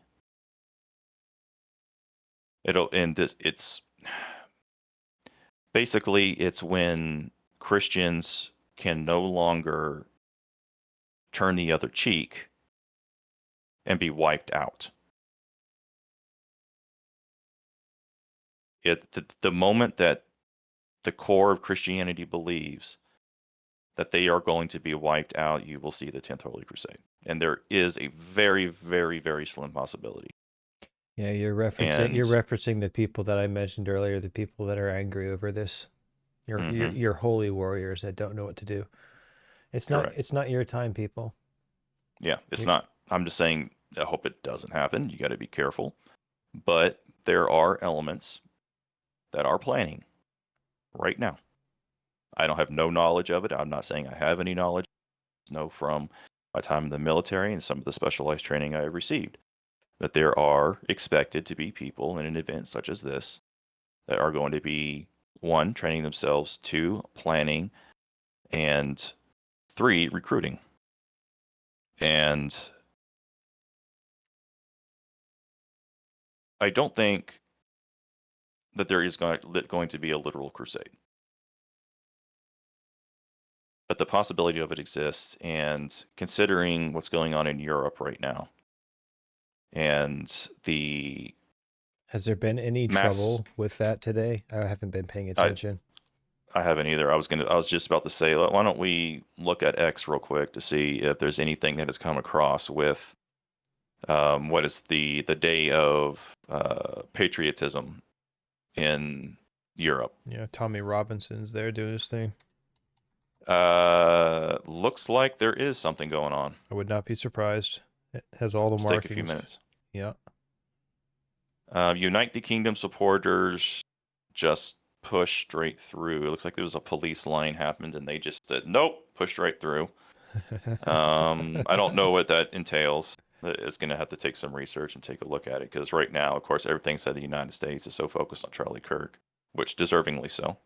Well, at the same time, I want to use this exact point to everybody. Like, if you've made it through this far in the video, I love the absolute crap out of you, or the episode. Yeah, thank you. Keep your head on a swivel, because what we are being distracted with now is a perfect opportunity to slide in other stuff that's meant to screw us. And I don't know about you guys, but I'm tired of getting bent over and fucked with without at least a reach around. Like, make it make sense, guys.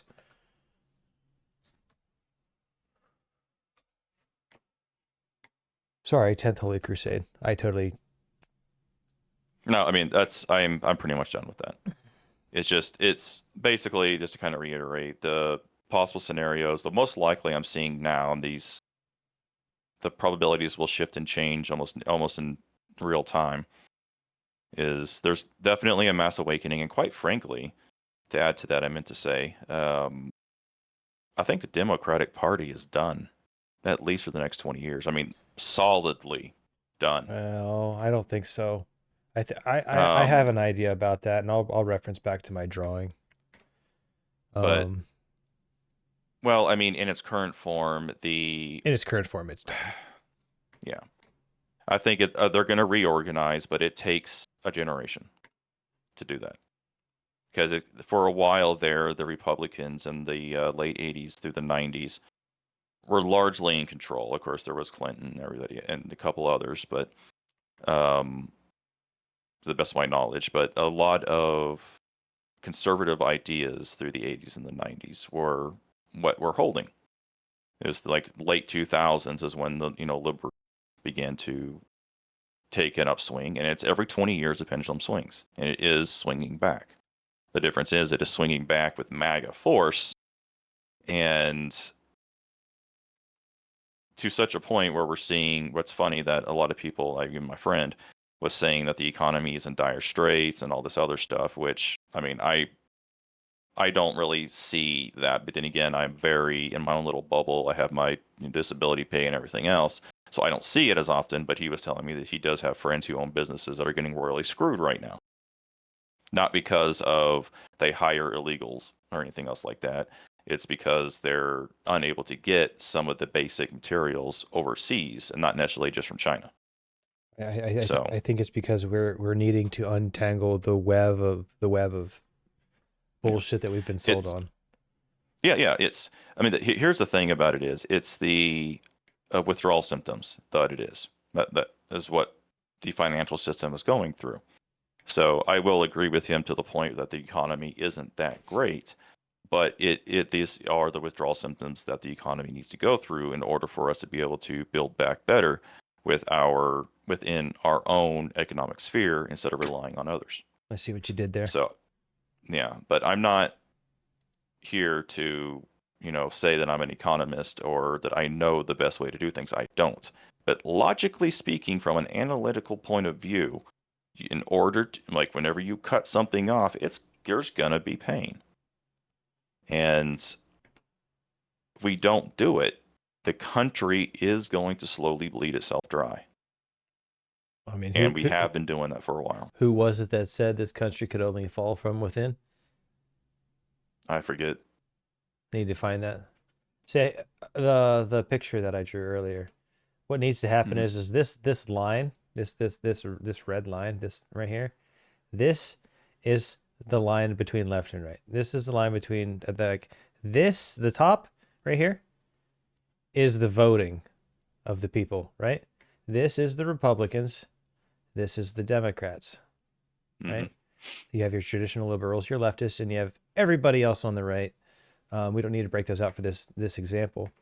What needs to happen if the Democrat Party needs to exist is either one, this will all go away and they'll become conservatives and there won't be a Democrat Party for a while, or number two, the traditional liberals and the Democrat Party will excise everybody on the left, and then we'll have the line will be shifted back to here.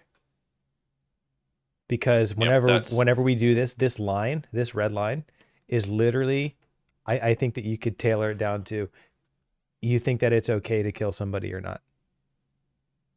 Yeah, that I have actually been thinking about kind of the different groups that are now existing inside the country, and it's kind of I've been going between 3 groups and 4 groups and just trying to figure out the best way to say it. But also, I'll just kind of go over it a bit. Basically, I mean, you have the right, and they're all kind of just grouped together with the outliers. I think I touched on this earlier.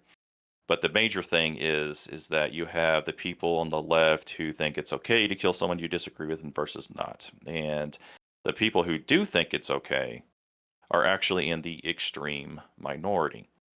And they kind of, even my friend yesterday kind of became to realize that, okay, there is a group of people, these groups of people do not represent what I represent. And I even said that, like, kind of jokingly, it's like, sounds like you guys need to create or find a new coin or new term to coin to describe your type of liberalism. And that's when he said the whole Johnny Cash liberalism type thing. So what you are going to see is that there is going to be this divide there, and they're going to push out all of the extremes, and they're going to start saying, no, you're not liberal. No, you're not a Democrat. And the problem is, by doing that, they will be removing a sizable, I don't know, it may be significant, but at least a sizable amount of their voter base. Sizable amount of the funding, I would say. Yeah, as well. But the difference is that the right isn't going to shrink. If anything, they're going to grow, at least for the short term, maybe the next decade. Oh, for sure. And eventually they'll start, gravitating back more toward the traditional liberal left versus this extreme that we have here now. And eventually the Democrats will come back. But it won't be in quite the same manner. It will not be at all in the same manner that the Democrats and the liberals are existing now. So more than likely for the next 20 years, roughly, Republicans are going to be the rule of the land, which is both good and terrifying in many ways, because a lot of them are against, like, contraceptives, and I'm not talking about abortions, but there's a lot of religious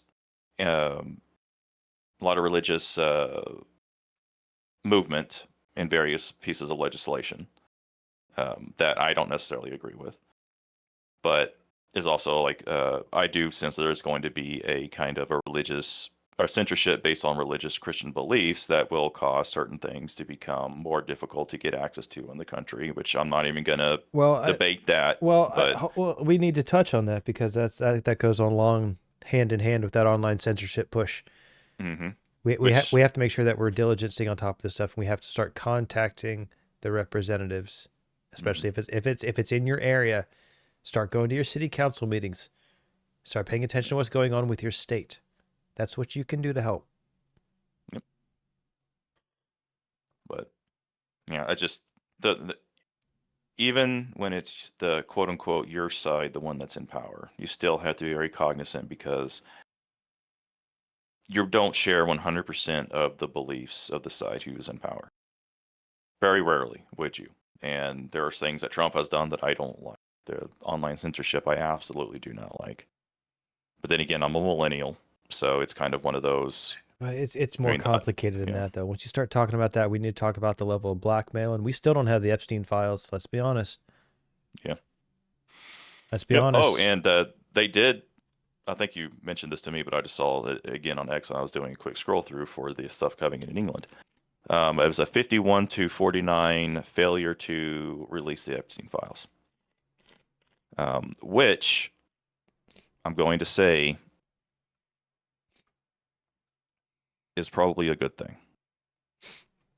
Because the way that the Democrats were trying to release it, they would have to release everything, I don't care. including the videos of the victims in the act by law. Well, I'm sorry. Almost the entire world watched Charlie Kirk bleed out on stage. I don't particularly give a shit. I care about I care about the victims. I don't think that kind of content should be available for everybody. I don't think the videos need to be put out. Like, that's insane. They need to have somebody that can put out the list of who's in the videos. They've already done that if they documented the evidence. Sorry, you don't need the videos. No, yeah, dude, I'm with you. I'm just saying, based upon the way, to the best of my knowledge, that the legislation was written, everything in its original form would have to be released. If that's the price, so be it. I'm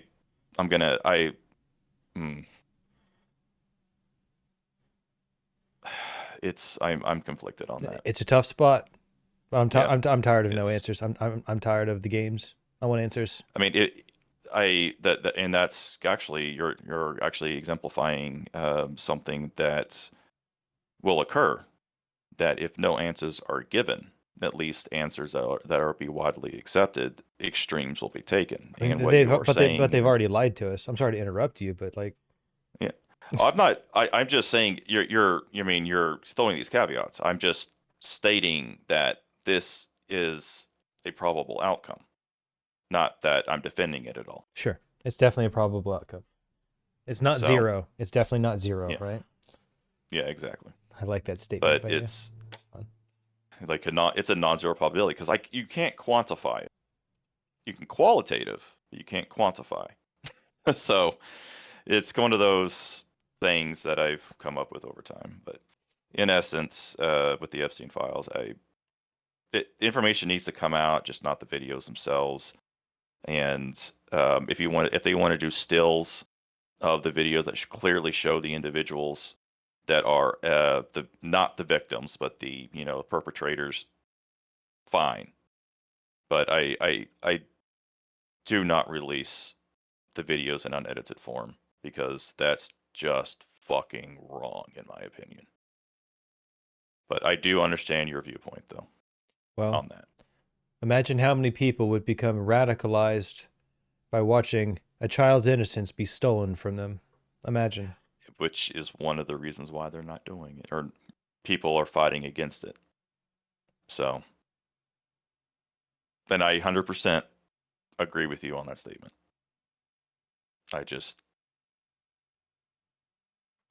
It's sensitive. And I'm conflicted on it. I really am. But at the end of the day, it's just that kind of stuff just does not need to be seen. Well, do you want to know what the great thing is, man?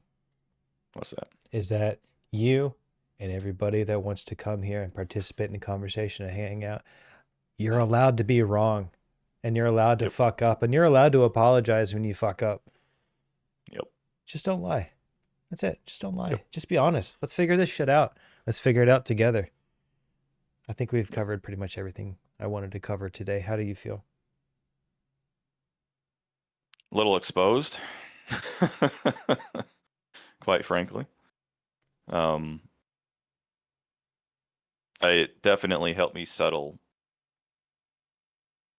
frameworks in my mind that I've beginning to adopt, and honestly, this podcast as a whole is kind of helping me develop that framework. Same. And I'm beginning to see a way that you and I will be able to actually hold debates over various topics. Because I mean, you and I align on so many things, with a few things we don't, which is fine. But me being able to create this true neutral framework within myself, where I can look at both sides, understand both sides. I'm not saying I'm agreeing with both sides, but I understand the perspective. Might create some interesting debates. Well, whenever I'm able to take a side, whenever I'm not as emotionally charged, I can usually defend the other side. I can usually put myself in their shoes. I just don't like doing it because it feels gross. Well, for me, it's like because I again taking this true neutral stance. I'm not putting myself in any other shoes. Like because I was discussing with my friend, I took myself out of my views and only talked about the right side's views. And I even told him views that I didn't necessarily believe side. Yeah. But this is what the right believes. Yeah. So it is important to be able to step out of your own self and say, okay, if I looked at my own position objectively from the outside, like, it's a good introspection. Mm-hmm. And maybe that's one of the reasons why I'm not as emotionally charged as you are right now. I'm not saying your emotions are wrong, but I have I guess now an ability to remove myself from my emotions a bit more than a lot of others. I've done that. Perhaps. I've done that. And maybe I can give this as a warning to people that think shutting off or cutting off their emotions is a good thing. It can be fine for a while, but you can also become trapped by it. Yeah. I'm definitely not just shutting them off. I guess just to be very clear here. It's just the ability to pull myself out of my emotions and still feel the emotions. I still felt the complete, cycle stages of 5 stages of grief. Yeah. When saw the video and sent me into a PTSD spiral for a few hours, and you may have sent it to me. Don't blame yourself. I would have come across it. So you did nothing. I don't blame you. You did nothing to cause anything. I don't blame myself. We talked about it. It's fine. Yeah. But, yeah. So, I don't know. I'll just leave it at that. Yeah. I mean, honestly, I wasn't really expecting it to go this long again. For some reason, we keep surpassing my expectations. I guess what I would like to say is on the outro for myself is, I love you guys. If you are a person who laughs, I'm coming for you with love. I'll leave it at that for me. I like the way you put that. All right. Thanks for hanging out. Thanks for listening. And hopefully we were able to convey various topics and ideas, and hopefully to get you to think, because that's what we're here for. That's why we're doing this, because try to think outside of yourself a bit and think, and maybe give you some ammunition, or let me rephrase that. Give you the proper words in order to push back against those who would seek to harm you or whatnot. But that's it. Beautifully said. Well done, sir. I tried. I try. All right. And then to anybody that for the socials and all that, please give us a like, follow, and subscribe on YouTube if you find it so fitting. If you don't like our content, please also leave a dislike and a comment so we know what we can improve. Yes, please. I'll be very generous with the comments, and as long as you're not breaking TOS. Feedback, please. I want you guys to be engaged, so it would mean a lot. All right, thank you guys. Love you. Brewer. Yeah. Love you, buddy. Be kind. Yeah. Bye. Be kind.